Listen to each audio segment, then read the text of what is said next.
દાદા ભગવાનના સિમ જય જયકારો. દાદા ભગવાનના સિમ જય જયકારો.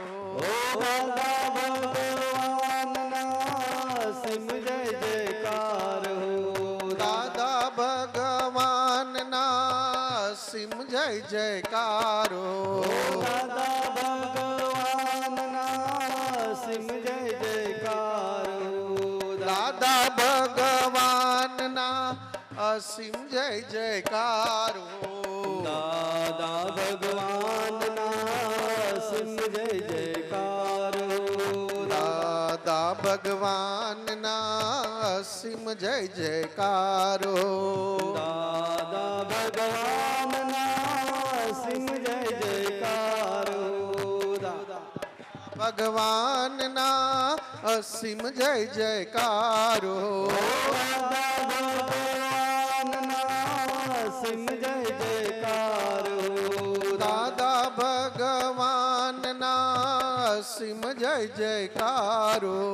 દાદા ભગવાનના સિમ જય જયકારો. જય સચ્ચિદાનંદ, જય સચ્ચિદાનંદ, જય સચ્ચિદાનંદ. એ નિશબ્દ શબ્દ આપણો નીકળે છે, જય સચ્ચિદાનંદ. અદ્ભુત. દાદા ભગવાન પ્રગટ થયા ના હોય ને આજે આપણે અહીંયા ભેગા ના થયા આવી શક્યા હોત. દાદા ભગવાન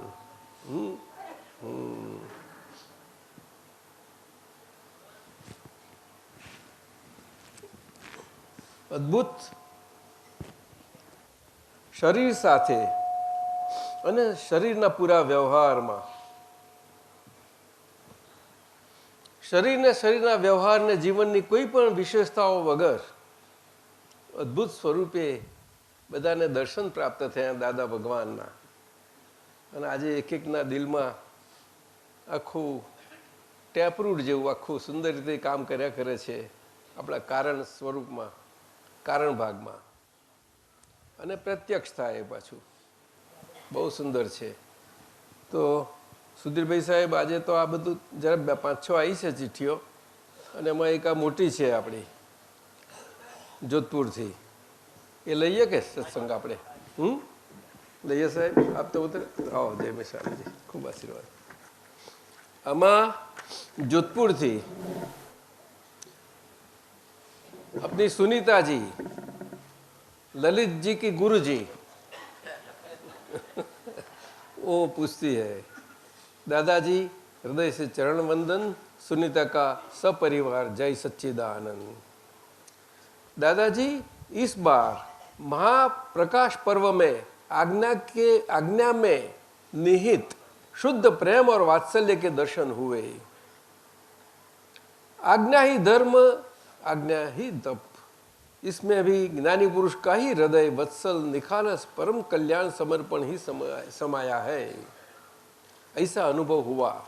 वो प्रकाश पर्व में आई थी ना, वो ललित जी भी आए थे ना.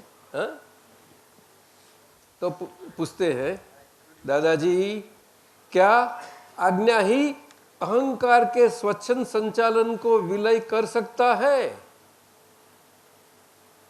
तो सुनीता जी परवानगी आपी है कि आप हिंदी में मत बताना, आप गुजराती में ही बताओ.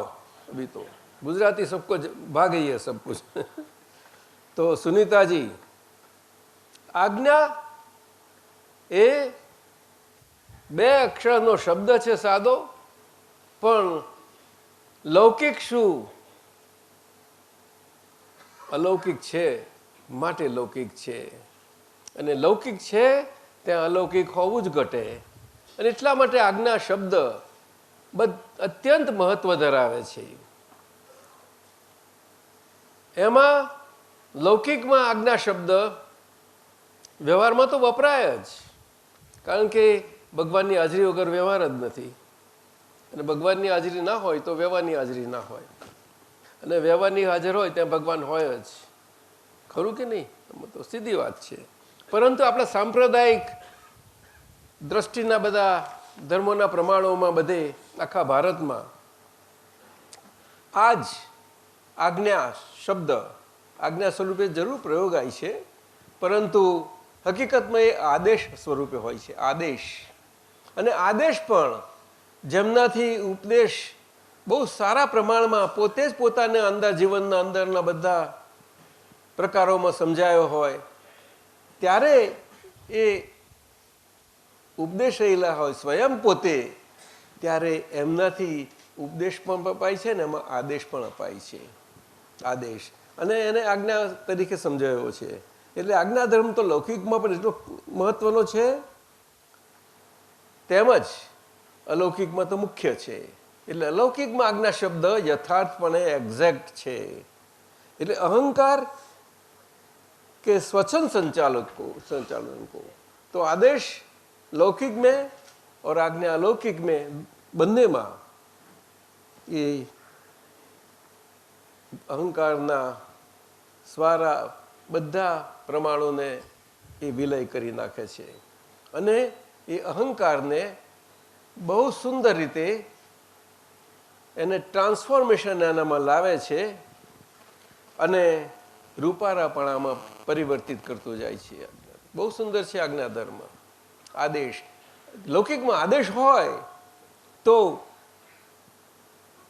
આજે જોવા જેવું છે કે ગુરુજી હાજર હોય અને તારે પ્રત્યક્ષ કહેવાય છે, અને હાજર ના હોય ને પરંપરાથી પણ એમને ગુરુજી તરીકે મનાય તો પરોક્ષ તરીકે પણ ગુરુજીથી હાજર છે એમ એવી રીતે લેવાય છે. એટલે દેહ નિધન પછી પણ જ્યાં પ્રગટનો માર્ગ છે તેમાં બધે જ આમ ચાલવાનું. એ તો લોકધર્મ બધો ચાલે છે એટલે ચાલ્યા જ કરે.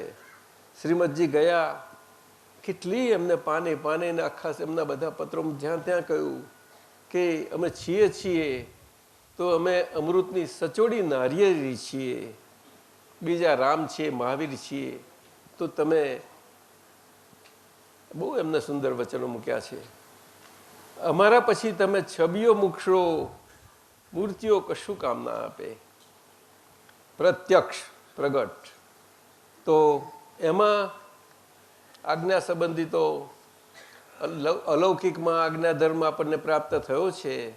જેમને જેમને દ્રષ્ટિ પ્રાપ્ત છે, જ્ઞાન સ્વરૂપ જ્ઞાન પ્રાપ્ત છે, બધાને માટે એ એમના જીવનનો બાકીનો જીવનનો બધો જ જે વ્યવહાર રહ્યો એમાં એ ધર્મ સ્વરૂપ થઈ જાય છે.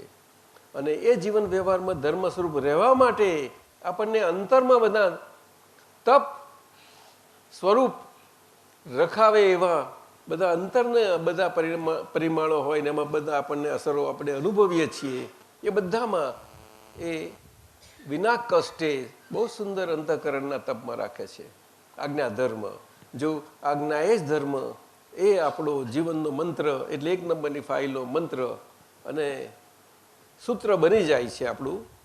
તો એમાં આજ્ઞા એ તપને બંને બહુ સુંદર રીતે કામ કરે છે.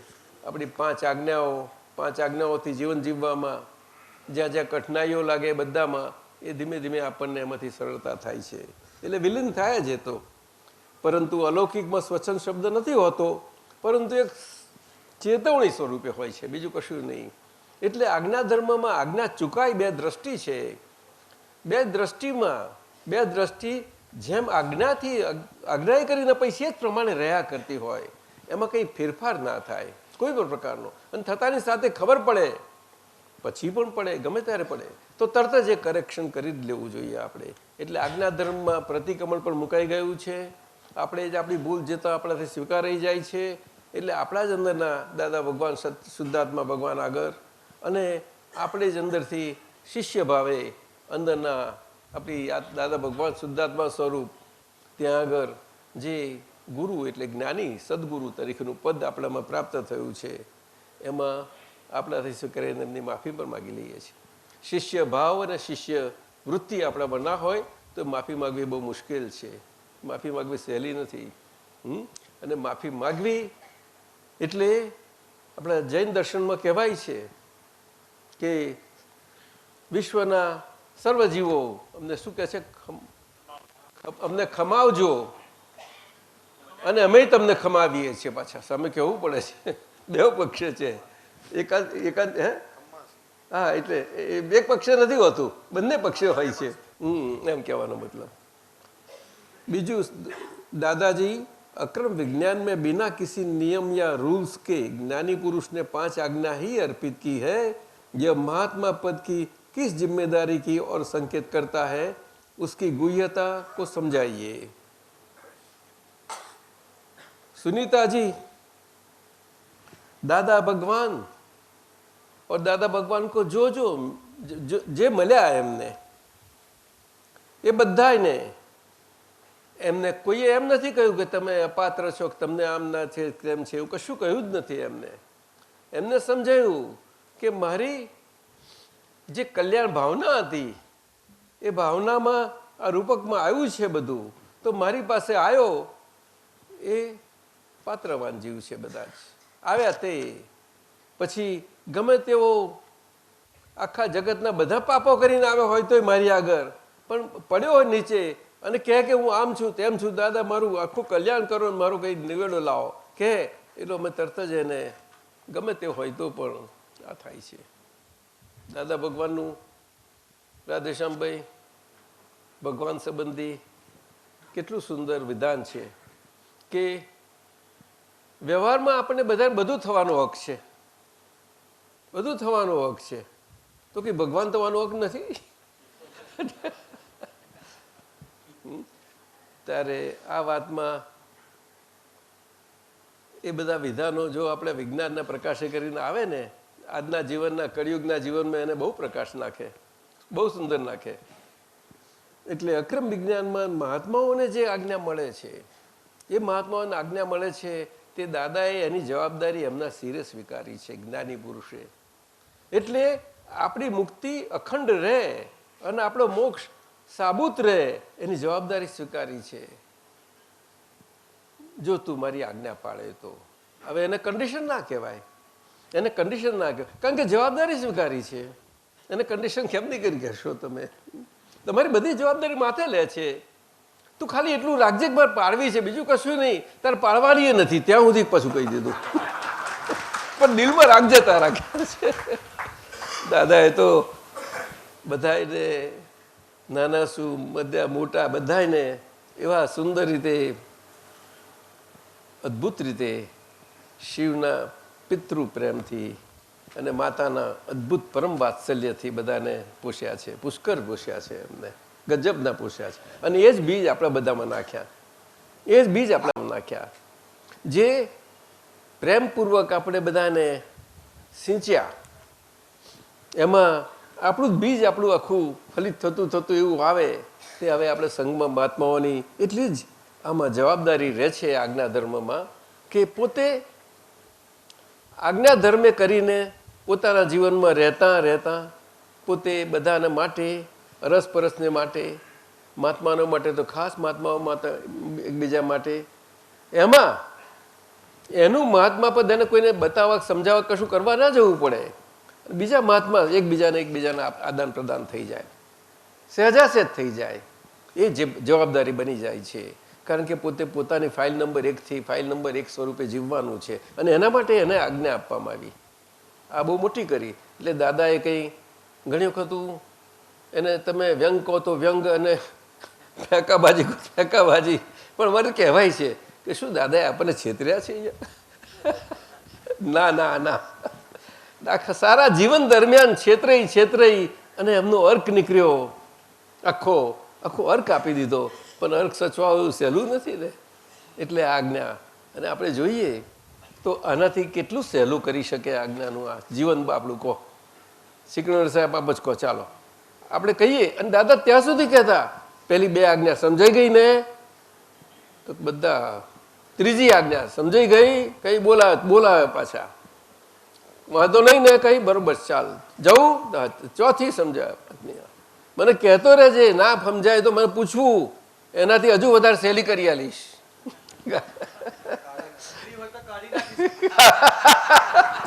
અગ્રભાગ કાઢી નાખીશ. હા, ગ્રેસ બહુ કરુણા અદ્ભુત. આપણે બધાએ એને માણી આ કળિયુગમાં, જે ક્યારેય ના બને. તીર્થંકર ભગવંત હોય, સર્વજ્ઞ પુરુષ હોય, કોઈ પણ હોય, ત્યારે તેમની હાજરીમાં એ તો ઉદય પરિણામોથી બધું બને છે. પણ અહીંયા તો જીવતે જીવ, અને આ રીતે આપણે દાદા ભગવાનથી માણ્યા બહુ આનંદ છે. અને આપણે બધાને મહાત્માઓને એક જ્ઞાની પદ પ્રાપ્ત કરાવ્યું છે, એ બહુ મોટી વાત છે. અને આમાં આજ્ઞાધર્મમાં આપણી જિમ્મેદારીનો સંકોચ, એટલે જિમ્મેદારી એવી આપી છે કે હલકા ફૂલ થઈને જીવ્યા કરો તમે, હલકા ફૂલ થઈને. કારણ કે તમને કહી દીધું છે કે તમે બધું માનશો કે હું આજ્ઞાધર્મ પાળું છું, પણ હું જાણું છું કે તમારાથી પડાવવાની નથી. એટલે છેવટે તો તમને એ સમજાશે નહીં એકદમ, પણ એના રક્ષણ માટે હું આપી દઉં છું તમને કે તમે પાળનારા નથી, આ પરાવનાર છે કોઈ શક્તિ. શક્તિ છે, શક્તિ છે. શક્તિ વગર જીવનનો એક શ્વાસ કેવી રીતે જશે આપણો? શક્તિ, બેટરી છે, બેટરીમાં પાવર છે સેલમાં, તો બેટરી કામ કરશે, નહીં તો શું કરવાની હતી? એક શ્વાસ કેવો શોષણ થઈ શકે? એટલે દાદાએ કહ્યું કે આ વ્યવસ્થિત શક્તિ કરતા છે.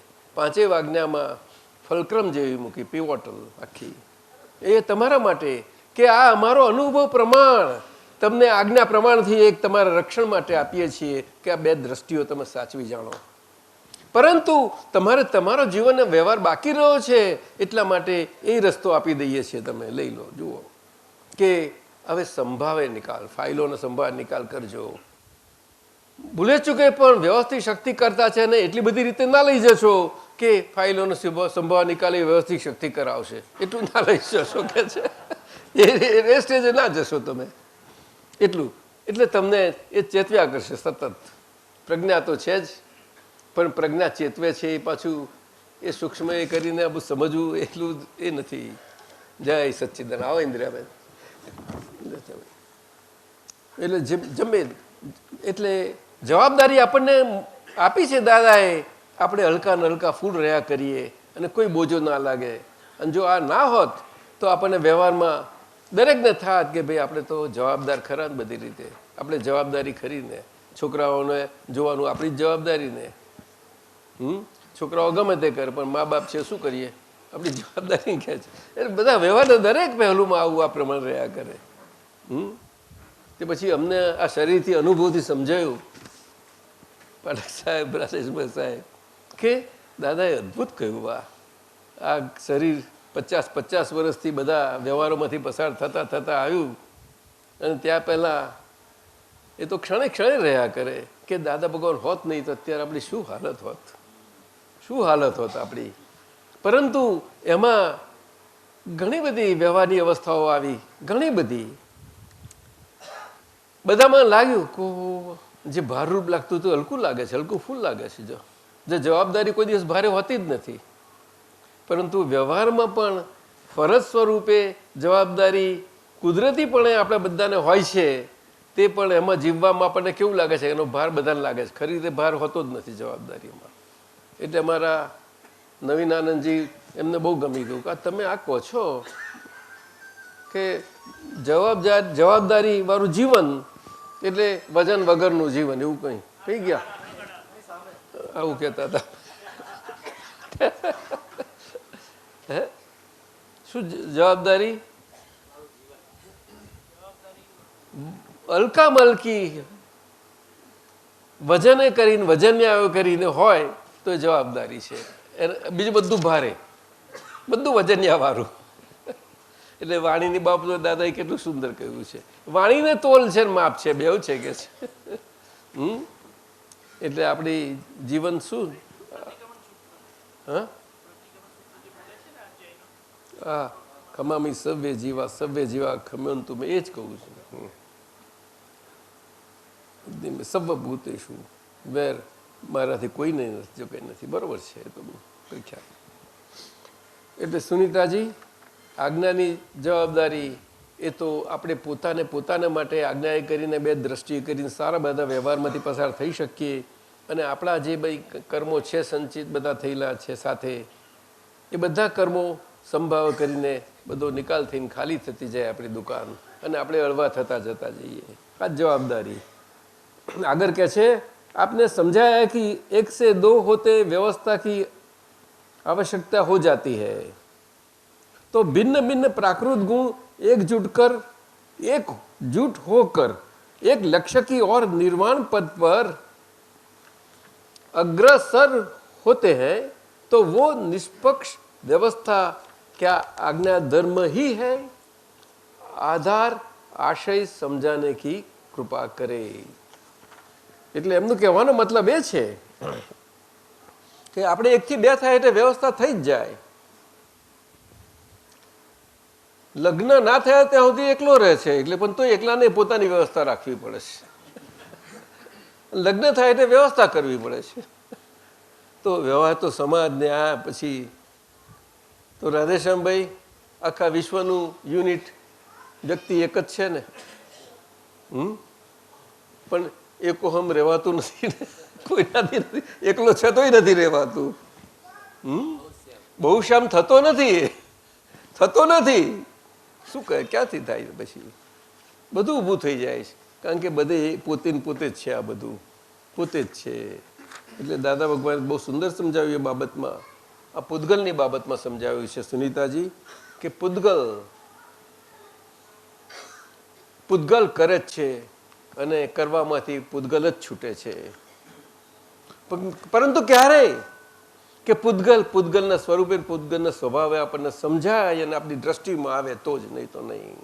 અને એના જ્ઞાન સાથે પાછું, ત્યાં સિવાય એ પૂતગલ સમજાય એવું નથી. બહુ ગહન છે. અને એમાં જ આજે દાદાની અદ્ભુત શોધ એમના આગળ જ્ઞાન થતા પહેલા હતું, અવતારોથી સાથે અમારી હતું. પણ આ અવતાર આવ્યો, કલ્યાણ ભાવનાનો એનો ઉદય આવ્યો, ઉદય સ્વરૂપે એટલે બચ નેચરલ કહ્યું. એમાં એટલું બધું ગંભીર રહસ્ય છે કે હેપનિંગ એમને એમ નથી કે આખા જીવનમાં પણ એ ક્રમમાંથી અમે ક્રમમાંથી જ આવેલા છીએ કે છે. પાર વગરનું બધું ક્રમમાંથી બધા ગોરંગ્યા છે. અને તમને તૈયાર થાળી આપી દીધી, ડીશ આપી દીધી, ફર્સ્ટ ક્લાસ ભોજન કરો. આગળ ભોજન મળ્યા હતા તમને, પરંતુ ભોજન હતા પણ પેલી ચટણી એ બધું વધારે સ્વાદ લાગતો હતો, તે બધા ચાખતા હતા. એટલે ભોજન બાજુ રહી ગયું. મળ્યું છે બધા એને ભોજન, એવા સુંદર બધા જ્ઞાનીના અને બધાને મળ્યા ને બધું મળ્યા, પણ કશું થયું નથી. એ વસ્તુ આવી. એટલે કહું ને દાદા, એ અપૂર્વ. અને શ્રીમદજીએ જ ગાયું એમને પોતાના માટે, કે એમના ઉદય આવે ને એમના જીવન, કે અપૂર્વ અવસર એવો ક્યારે આવશે. જસભાઈ સાહેબ ગાતા હતા, તો પછી દાદાએ કહ્યું, બોલો, અપૂર્વ અવસર એવો સુંદર આવ્યો. જસભાઈ સાહેબ બહુ ઘણું બધું. ત્યાર પછી તો એને જે ખીલ્યા એ બહુ સહજ સુખ જે નીકળ્યા કર્યા બહુ. એટલે 102 વ્યવસ્થા એ સામાજિક વસ્તુ છે. અને લૌકિકમાં અલૌકિકપણે કેવી રીતે જીવવું, આપણે બધાએ, કે જ્યાં ડિસિપ્લિન નથી, શિસ્ત નથી, પરંતુ ધર્મમાં ને બધામાં અનુશાસન શબ્દ વપરાય છે. અનુશાસન, વિનોબાજીએ બહુ સુંદર કહ્યું, આત્માનુશાસન, અનુશાસન પર એ વપરાય છે બધું. એ લૌકિક એમાં પણ આજે વિચારધારામાં પણ એ બહુ સુંદર વપરાયું છે. એટલે એને આખું કુદરતીપણામાં આવે એવી રીતનું છે. એમાં આપણો આજ્ઞાધર્મ છે તે આપણને સહેજાસહેજ આવી રીતે આપણા અંદર સંયમ પરિણામો મૂકી દે છે. સંયમ પરિણામો, કે સંયમ પરિણામોથી એવા 1 કે 2 મહાત્મા ભેગા થાય તે વ્યવસ્થા ઊભી થાય, તો વ્યવસ્થા કરવાની. એમાં કરવા પડવું કશું નથી હોતું. આજે આટલો મોટો સંઘ ને આટલું આપણે આખો હોર બધા ભરાયા છીએ, આની પાછળ આ કામ કરી રહ્યું છે. બહુ સુંદર કામ કરે છે. નહીં તો આપણે ત્યાં ઘણા બધા વિચારકો, કોઈ વડીલો બધા આવ્યા હોય ને કોઈ સભા હોય ને દાદાની હાજરીમાં હોય જોયું હોય ને, અને પછી કોઈ બહુ વિચારક હોય ને નજર કરી હોય ને ઓબ્ઝર્વેશન કર્યું હોય, નિરીક્ષણ, તો કે દાદા આપને ત્યાં જોયા ને હું જોયા કરું ને આપને જોઉં ને આપણે આગળ એટલા બધા એ હોય, જોઉં તો દરેકના મોઢા ઉપર આનંદ જ દેખાય મને. અને ક્યાંય પણ એ નથી થતું. તે આપણે ત્યાં એવા પ્રસંગો બન્યા છે, એમના ઉચ્ચારણો છે આપણે ત્યાં, જેમને ઓબ્ઝર્વેશન કર્યું એવાને, મોટી સંખ્યા ગમે તે હોય. એટલે આ વ્યવસ્થા શબ્દ આપણા માટે સંયમ પરિણામો છે. અને સંયમ પરિણામોથી મહાત્માઓનો સભા ભરાય ત્યારે જ એને એ હંસ સભાનો સત્સંગ કયો છે. હંસ સત્સંગ એટલે સત્સંગ લૌકિક પણ હોય અને અલૌકિક પણ હોય. તો અલૌકિકમાં અલૌકિક એટલે સમાજમાં મનુષ્યના વ્યવહારમાં ના એવું નહીં. મનુષ્યનો વ્યવહાર પહેલાં પેલો હાજર હોય અને પછી આગળ બધું આવે એનું. એવી રીતે આખું બધું કુદરતી રીતે આજ્ઞાધર્મથી આ બન્યા કરે છે વ્યવસ્થા સત્ર. એટલે એનો આશય એ જ છે આજ્ઞાધર્મનો, આપણને આપણી જવાબદારીમાં મૂકે છે. એટલે આપણને ભૂલો કદાચ થાય, સમજાઈ જાય તરત, તો તરત જ આપણે અંદર આપણો બધો એનો હિસાબને આપણું સરખાઈ કરી લઈએ. આગળ પૂછે છે દાદાજી, सामान्य रूप से निर्जर होते कर्म फल प्रवाह में दखल नमक संक्रमण किस कारण को होता है? सुनीता जी, कर्म फल नहीं, लेकिन हमेरे से जो कर्म जमा हो गए थे जिसका निकाल होना है, આપણાથી થયેલું કરવાપણાથી થયેલો બધો ભેગો થયેલો માલ એનો નિકાલ થવો જ જોઈએ, નહીં તો દશા બહુ બુરી થઈ જાય. આજે અણુમાંથી શક્તિ બહુ મોટી આ લોકોએ પેદા કરી, પરંતુ એ શક્તિ પેદા કરી અને એ અણુ નકામા થઈ જાય, છતાંય મરેલા એવામાં પણ જીવ બહુ પાવરફુલ હોય છે. એ તો એ જો ખુલ્લું મુકાય તો આ બધુંનું હેરાન કરી નાખે બધાને. એટલે કે હવે નિકાલ કંઈ કરવો આવે આને, વપરાઈ ગયું, કચરો નાખવો ક્યાં? તે મોટા દેશો બહુ વિચારે છે આજે તો. અમે તો ત્યાં અમેરિકામાં વાંચ્યું કે કેલિફોર્નિયા ડેઝર્ટ છે બધું ત્યાં આગળ, તે બધું એમને વિચાર કર્યો કે આ સ્ટેટમાં જવા દઉં. તો સ્ટેટવાળા બોલ્યા ગવર્નર સાહેબ, અહીંયા અમારા સ્ટેટમાં નહીં કરશે. જ્યાં ત્યાં પછી વિચાર કર્યો દરિયામાં ધબકાઈએ એટલે બરોબર સીલ કરીને ધકાવો, આડુંનું છે. તો પછી આ કર્મની વાત તો બહુ ગજબની છે, ગજબની. ભગવાન જેવા ભગવાન છે અને ભગવાન આવરાયેલા છે બધી રીતે, અને એ જે ખાલી ના થાય તો કેમ કરીને થાય? એટલે નિર્જરતા કર્મફળના પ્રવાહમાં મહાત્માઓ માટે ખાસ કરીને દખલ ન થઈ જાય એ ખાસ જોવાનું. આપણી સાવચેતીને ત્યાં આગળ સાવધાનપણું બહુ જરૂરનું છે, બહુ સાવધાન રહેવું પડે છે. આ વ્યવહાર દ્રષ્ટિ ને નિશ્ચય દ્રષ્ટિ બેની ભેદ રેખા છે ને બેની વચ્ચે રેખા પડી છે. તેમાં આપણા મન વચન કાયાની એક નંબરની ફાઇલ કહીને એને આજ્ઞા આપી, તો એમાં ખાસ કરીને આપણે સમજી લેવું જોઈએ કે આ શરીર છે, મન વચન કાયા, આ કનુભાઈ. તો કનુભાઈ શું? તો કનુભાઈ આ શરીરથી જીવસ છે. શરીરથી આપણે એમ જ સમજીએ કે આ 5 ઇન્દ્રિય થાય છે એટલે એટલું જ આપણે તો ચાલ્યા આવ્યા છીએ બધા અનુભવમાં, અને એને જ સમજીએ છીએ. એટલે આજ્ઞા તો અલૌકિક છે. એટલે અલૌકિક વસ્તુ લૌકિક સ્વરૂપે ક્યારેય પણ ના એમાં પ્રવેશ પામી શકે. એવી રીતે રહેવું, એમાં દખલ ના થયા બરોબર છે. અને એવું ના રહેવાય જેટલું ક્યાંક પણ થાય, ઝીણામ ઝીણું તો દખલ થઈ જાય તો આજ્ઞામાં એ આપણું બધું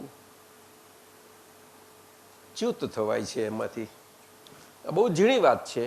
એટલે દાદાએ કહ્યું કે ટેવોનો સ્વભાવ જે છે દરેક આપણા મહાત્મા માત્ર માટે, એ ટેવોનો સ્વભાવનો ભાગ છે તે અંતઃસ્કરણના સ્તરનો ભાગ છે.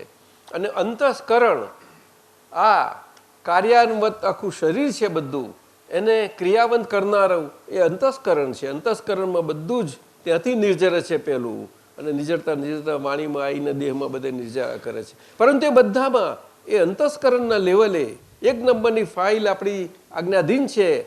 એમાં અંતઃસ્કરણ અને બાહ્યકરણ બે ભેગું છે. પરંતુ અંતઃસ્કરણના લેવલે આપણે શુદ્ધાત્મ પદ પ્રાપ્ત થયા, તે આપણી અંતર આત્મદશા પ્રાપ્ત થઈ. એટલે પ્રજ્ઞા તો પ્રજ્ઞા જ છે, પણ પ્રજ્ઞા અને અંતરાત્મદશા બેનું એટલું બધું નજીક સુંદર છે કે સતત ચેતવ્યા કરે છે અંતરાત્મદશા કરીને આપણને. કારણ કે આપણી શ્વસન ક્રિયા ચાલે છે ને, જીવીએ છીએ ને આપણે, દિવ્ય જીવન થાય છે પછી આપણું. ત્યારે એ જીવતો ભાગ આપણો આત્મદશાએ કરીને, પ્રજ્ઞાએ કરીને, પ્રજ્ઞાના સૂચનોથી, ચેતવણીઓથી અને એના પ્રકાશમાં, જ્ઞાયક પ્રકાશમાં, એના અંતઃકરણ લેવલ, એ બે મુખ્ય છે આખું. એટલે રિલેટિવ ત્યાં એ લેવલે રિલેટિવ, અને અંતઃકરણનું લેવલનું જીવન એ રિયલ ને રિયલની ભેદરેખા આખી ત્યાં છે. એ બહુ સૂક્ષ્મ છે. એને બોર્ડર લાઈન કહી. એટલે હોમ ડિપાર્ટમેન્ટ અને ફોરેન ડિપાર્ટમેન્ટ બહુ જ જાગૃતિ ને ચેતની સાબદાપણું માગે છે ત્યાં આગળ. પણ આપણે બહારથી ટેવાયેલા આમાંથી આવ્યા છીએ એટલે કર્મો અત્યારના આકારના એવા બધા છે એટલે એટલું બધું ત્યાં અંદર જવાતું નથી. એટલે ધીમે ધીમે કરીને આપણે આ થવું જોઈએ. આ બધું એ રીતે આપણે દખલ એમાંથી ન થાય. संक्रमण किस प्रकार होता है तो वो એમને અતિ કહ્યું છે તે પ્રમાણે આપણાથી અતિ થઈ જાય છે. જે સામાન્ય અને નોર્મલ રહેવું ઘટે તે ન રહેવાતા આપણે અતિ થાય એટલે તરત જ પ્રતિથીને પાછું કરેક્ટ થઈને પાછું એ આવી જ જવું જોઈએ. બોર્ડર લાઈન બોર્ડર લાઈન નહીં તો આપણો વ્યવહાર બધો લઈને આવ્યા છે એવો કે આપણે આ જગ્યા છે પણ આ જોડે આપણી જોડે છે ને તે આપણને આ જગ્યામાં આપણે બોર્ડરમાં નથી રહેવા દેવા. એના કરતાં આપણે જેમને પેસી જાઓ ને કે છે થોડું ધીમે ધીમે પેસો પગલું થોડું થોડું ક્યાં થોડું બાય ઇંચ આ ઇંચ કરી દો કે છે. આ લોકો એ બધું દખલ થઈ જાય કશું કહેવાય નહીં. શું કેમ જોયા કરસ તું બરોબર છે કે નહીં? હા આગળ આ છેલ્લું ડખોડખલ ના કરવું એવી શક્તિ આપો, કેવળ દેખભાલ કરવાની શક્તિ આપો, इसका परमार्थ સમજાઈએ. એ આપણે પ્રાર્થના જ કરીએ છીએ કારણ કે એ શુદ્ધ નિશ્ચય વ્યવહાર ચરણ વિધિ છે. એ આપણા બે દ્રષ્ટિબિંદુ આપણા છે કે વ્યવહાર દ્રષ્ટિ પહેલી કારણ કે બધો વ્યવહાર આપણો સંભાવ નિકાલ થઈ જાય જોવાનું આપણી ફરજ છે કારણ કે આપણી પાસે નિશ્ચય દ્રષ્ટિ છે. અહીંયા આગળ આખું આ ફોરેન હોમ ડિપાર્ટમેન્ટ ને બોર્ડર લાઈન અને એમાં આપણે આ પ્રયોગ જ આપણા હાથમાં મૂકી દીધો છે. એટલે દાદાએ ખાસ કહ્યું કે આ આવશ્યક તમારા માટે છે. આવશ્યક એટલે કરવા યોગ્ય નહીં, આવશ્યક એટલે કરવા યોગ્ય નહીં, પરંતુ એ તમને સંયમ પરિણામ તમને પ્રાપ્ત થાય છે. શું? સંયમ પરિણામ અને તમને અહિંસક સ્વભાવ પ્રાપ્ત થાય છે આખો. નહીં તો આપણે જૈન દર્શનમાં અહિંસા અને સંયમ ખાસ કહેવામાં આવ્યું છે. એના પર તો આખો માર્ગ અને કેટલા બધી વિચારણાઓ થઈ છે એના માટે. તો આપણા માટે અહીંયા આગળ આ સંયમ પરિણામથી દેખભાલ સ્વરૂપ એવી રીતે રહી શકીએ કે દેખભાલ કરનારો કોઈ પક્ષ નહીં લે. દેખભાલ કરનારો હોય તો પણ દેખભાલ કરનારામાં ગડબડ હોય તો કંઈક વટાઈ જાય પાછું. વટાય નહીં એટલે વટાવો ના જોઈએ કોઈ જગાએ. ગમે તેવા દલાલ આવે તો વટાવો નહીં જોઈએ. એ દેખલ ના સમજાયું ને. એટલે સુનીતાજી આપકે 5 પૂરે હો ગયે. મહાત્માઓ આપણા વડીલ મહાત્મા સુરેશભાઈ બધાને દર્શન આપો ઊભા થઈને. દર્શન આપો છો કે દર્શન લઈ લો છો બધા એના? લીધા વગર. હરીજી એટલે એમને આ વર્ષનો પ્રોજેક્ટ એમનો છે. આમ દર વર્ષે લગભગ કરે છે. દર વર્ષે થાય છે એક પ્રોજેક્ટ પાછળ લગભગ વર્ષ દાડા ઓછામાં ઓછો અને અમુક પ્રોજેક્ટમાં 2 વર્ષ મહેનત પડી છે એમને. આવા સત્સંગ ચાલે એમાં બધી ક્લિપ્સ પરથી લઈ અને અમુક સબ્જેક્ટ્સ પર કરે છે એ બધું. એમાં આ વખતે એમને અંતઃકરણ આ વર્ષના પ્રોજેક્ટમાં અંતઃકરણની ડીવીડી તૈયાર કરવાની છે એમને. એના માટે આ થોડાક આ 4-5 પૂછ્યા છે સવાલો લઈએ આપણે. અંતઃકરણ અને બાહ્યકરણનું જોડાણ કઈ રીતનું છે અને બંને વ્યવસ્થિતને આધીન છે કોઝ ઇફેક્ટના કોન્ટેક્સ્ટમાં સમજાવવા કૃપા કરશોજી. અંતઃકરણ અને બાહ્યકરણનું જોડાણ એ સિક્કાની 2 બાજુ જેવી છે. પરંતુ એ સિક્કામાં આપણે સામાન્યપણે દરેકને જીતવાની ઈચ્છા હોય છે. દરેકને જીતવાની ઈચ્છા હોય છે. એટલે એમાં કોઈને રાજા વાલા હોય, કોઈને રાણી વાલી હોય. ખરું નહીં? પેલા રાજા સાહેબ હતા ને, પેલો ખણનંદ હતો ને, બોધો હોય તો ના ચાલે. રાણી સાહેબ શીખો તો હે અત્યારના રાણી એટલે અંતઃકરણ બાહ્યકરણમાં જોડાણ તરીકે તમે કહો છો, એમાં અંતઃકરણ એ સૂક્ષ્મ છે બહુ, અને ત્યાર પછી એ અંતરવાણીમાં આવે છે, અંતરવાચા જેને કહીએ આપણે. એ અંતરવાચા સ્થૂળતા પ્રાપ્ત કરે છે, પણ સૂક્ષ્મતા એ કરીને પ્રાપ્ત કરે છે, કારણ કે અંતરવાચા છે. એ અંતરવાચા એટલે આપણે આપણી જોડે અંદર બધી વાતો ચાલ્યા કરતી હોય. તે જીવનમાં પિરામિડનો ઉપરનો 8મો ભાગ હોય એટલી આપણી બહારની વાણી બોલાય છે, બીજી બધી અંદરની જ છે આપણી. એટલે ખરો બધો પ્રકાર અંદરની વાણીનો જ છે, અને અંદરના વાણીના લેવલે આપણે અંતઃકરણને સમજવું પડશે. અને દાદા ભગવાને આ જ કહ્યું કે સ્થૂળ સંયોગો, સૂક્ષ્મ સંયોગો અને વાણીના સંયોગો પર છે ને પરાધીન છે. એટલે વાણીને પણ પરાધીનતામાં મૂકી દીધી છે, વ્યવસ્થિતની શક્તિમાં. પર છે અને પરાધીન છે. એટલે વાણી આપણે પર છે સ્પષ્ટ કર્યું, પરંતુ છતાં મહાત્માઓ માટે જ્ઞાન, સ્વરૂપ જ્ઞાન અને દર્શન શક્તિ ખુલ્લી થઈ છે. એમના માટે આજ્ઞાધર્મમાં છે, એમાં આ વાણીના લેવલે જાગૃતિ એ કરીને એ સંયમિત કરી શકે છે. એટલે આપણા સંયમ પરિણામ અહીંયા આગળ અહીંયા આપણે મહાત્માઓએ લેવા પણ જરૂરી બહુ છે. વાણીના લેવલે કઈ વાણી? તો કે ખાસ તો બહારની વાણી તો છે જ, કારણ કે આપણે નહીં લઈએ તો બીજા કરાવશે આપણને.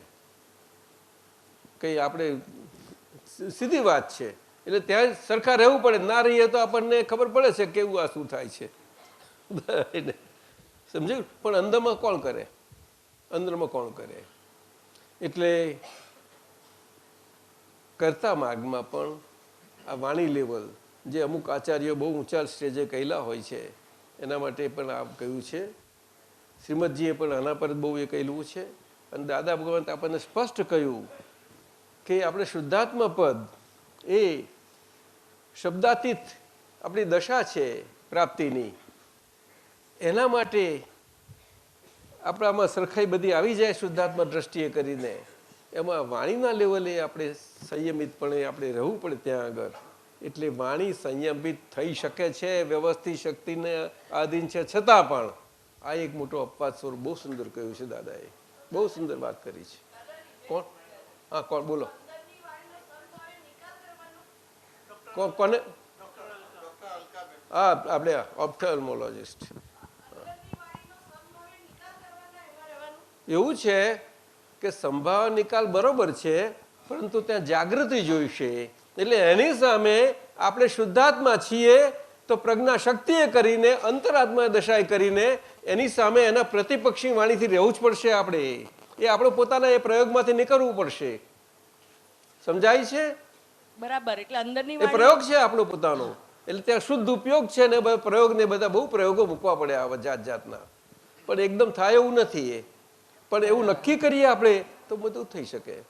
અને આપણા સામાયિક પ્રતિક્રમણ આ બધામાં છે, એ સમજાવવામાં આવે જ છે. આપતા પુત્રો સમજાવે છે, આપણે બધા પ્રયોગો થાય છે એમાં આવી રીતે. એટલે સંભાવ નિકાલ બરોબર છે, પરંતુ અહીંયા જાગૃતિ જોઈશે. જાગૃતિ તો સમજી ગયા ને બેન? તમે સમજો છો? એટલે દરેક વખતે ના રહે. અને હા, એ વાત સાચી છે, પણ એ તો ધીમે ધીમે આવે, એકદમ ના આવે. અને ના રહે તે તરત પ્રતિક્રમણ કરી લેવું પડે છે. બરાબર. કારણ કે પ્રતિક્રમણ ક્રિયા એ મન વચન કાયાના અંતસ્કરણના લેવલે અને વાણીના લેવલે ખાસ કરીને આપણે જાગૃતિ રાખવું પડશે. પ્રતિક્રમણ ક્રિયા. એટલે કારણ કે આપણે અતિ થયું તો એનું પ્રતિ કરીને પાછું આપણે નોર્માલિટીમાં આવી જવું પડે. ખ્યાલ આવ્યો? એટલે સતત એ તો ક્રિયા છે. ખરી રીતે 5 આજ્ઞામાં પ્રતિક્રમણ મૂકી જ ગયેલું છે, પરંતુ 5 આજ્ઞા જેમ છે તેમ રહેવી એટલે પારો પચાવવા જેવું છે. જેમ છે તેમ રહેવી, જેમ છે તેમ. કૃપાળુદેવ કહે છે આજ્ઞા એ જ એ બે અક્ષરોમાં જ આખો મોક્ષ માર્ગ રહેલો છે. 2 અક્ષરમાં એમની વચનાવલી છે ને એમની, એમાં છેલ્લામાં પાછું કહે છે કે આજ્ઞા ધર્મ, જ્ઞાનીની આજ્ઞાનો આરાધક એક અંતઃમુહૂર્તમાં કેવળ જ્ઞાન ખુલ્લું કરી શકે છે. એક અંતઃમુહૂર્ત એટલે 50, આપણો અત્યારનો કલાક, અને ભગવાનનો ચોથા આરાનો દ્વાપર યુગ 48 મિનિટ, કંઈક ન્યૂ ને એમાં એટલે પણ એ બધું નહીં સમજાય આપણને, એ બધું જુદી વાત થઈ જશે. કૃપાએ કરીને એ સમજણ હે? ખુલ્લી થાય. કૃપાએ કરીને એ સમજણ ખુલ્લી થાય. શું કે છે? હા, કૃપા તો દાદાને આપણે મળે જ છે. કૃપાનો ફ્લો કોઈના કંટ્રોલમાં નથી હોતો, એ તો સતત વહ્યા કરે આપણી અંદર, એ દશા ખુલ્લી થાય છે એની સાથે જ. કૃપા એ જીવતા શરીર વગર નથી થતી, એટલે એના માટે કૃપા શબ્દ તો આજે દાદા ભગવાન નથી, છતાં પણ જેમને મળ્યા છે એમના માટે આજે મળ્યા જ કરે છે ગમે રીતે. અને શરીરે કરીને કૃપા હતી એ કરતાં સૂક્ષ્મ કૃપાનો બહુ વિસ્તાર બહુ મોટો છે અને શક્તિ પણ ઘણી છે. પરંતુ પ્રત્યક્ષ તરીકે બહુ જરૂરીનું છે વસ્તુ કૃપા. સમજાયું ને? એ કૃપા એટલે શું? એ તટસ્થ રહે છે, બધું નિષ્પક્ષપાતી. શરીર છે ત્યાં સુધી એ વહન થયા જ કરે છે. ખ્યાલ આવ્યો? આ કવિરાજે કહ્યું ને, આંખોથી. એટલે વાણી એવું એમાં જાગૃતિ બહુ માગે છે, પુરુષાર્થ છે બધો. બેન સમજ્યા ને? કોણ?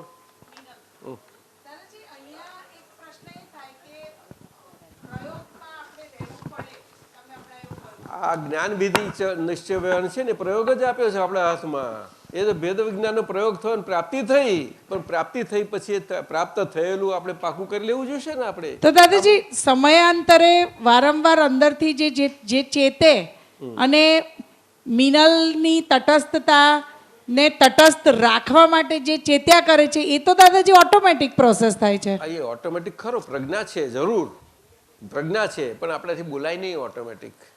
ઓટોમેટિક બોલીએ એટલે તરત જ વ્યવસ્થિત શક્તિ વસ્તુ છે, આ સંચાલન છે ને બધું. આમ તો બધું ઓટોમેટિક ચાલ્યા જ કરે છે, કોઈ ચલાવ્યું કોઈનું ચલાવ્યું નથી ચાલતું, છતાં આપણે જાગૃત થયા ને હવે તો આપણે જાગૃત થયા એટલે પૂતગલ થી છૂટા પડ્યા. એટલે છૂટું પડેલું પૂતગલ એ છૂટું રહ્યા કરે એના માટે આ બધું છે, પ્રયોગોની બધી વ્યવસ્થા. સમજાયું? અને વિધિમાં એ જ છે, ચરણ વિધિમાં. એટલે જાગ્રત અને ઉપયોગપૂર્વક હોવી ઘટે. ભલે સમય લાગે થોડું, અક્ષર શબ્દે આપણું ચિત્ત ફરવું પડે. આપણે શુદ્ધ ચિત્ત પ્રાપ્ત થયું છે, પરંતુ આ શરીરમાં અંતઃકરણમાં ચિત્તનો પ્રકાર છે, ચિત્ત પૂતગલનું નથી બનેલું. એમનો પ્રશ્ન છે જ, આગળ આવે જ છે. એ ચિત્ત પૂતગલનું નથી બનેલું.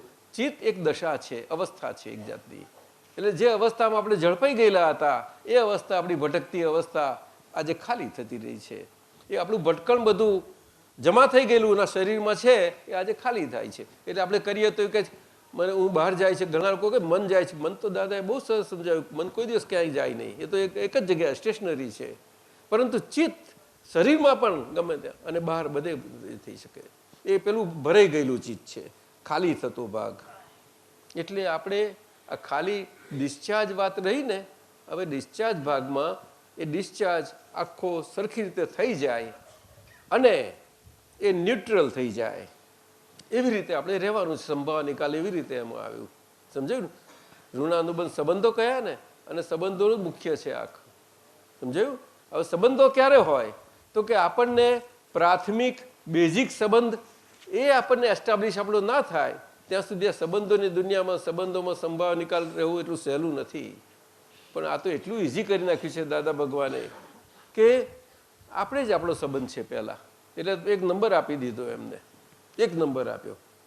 ખરું કે નહીં? હા. અને અત્યારે આ માર્ચ મહિનામાં, ફેબ્રુઆરી મહિનામાં એક નંબરની કિંમત વધી ગઈ છે કંઈક. બધા લોકોને જે ચેકો બધા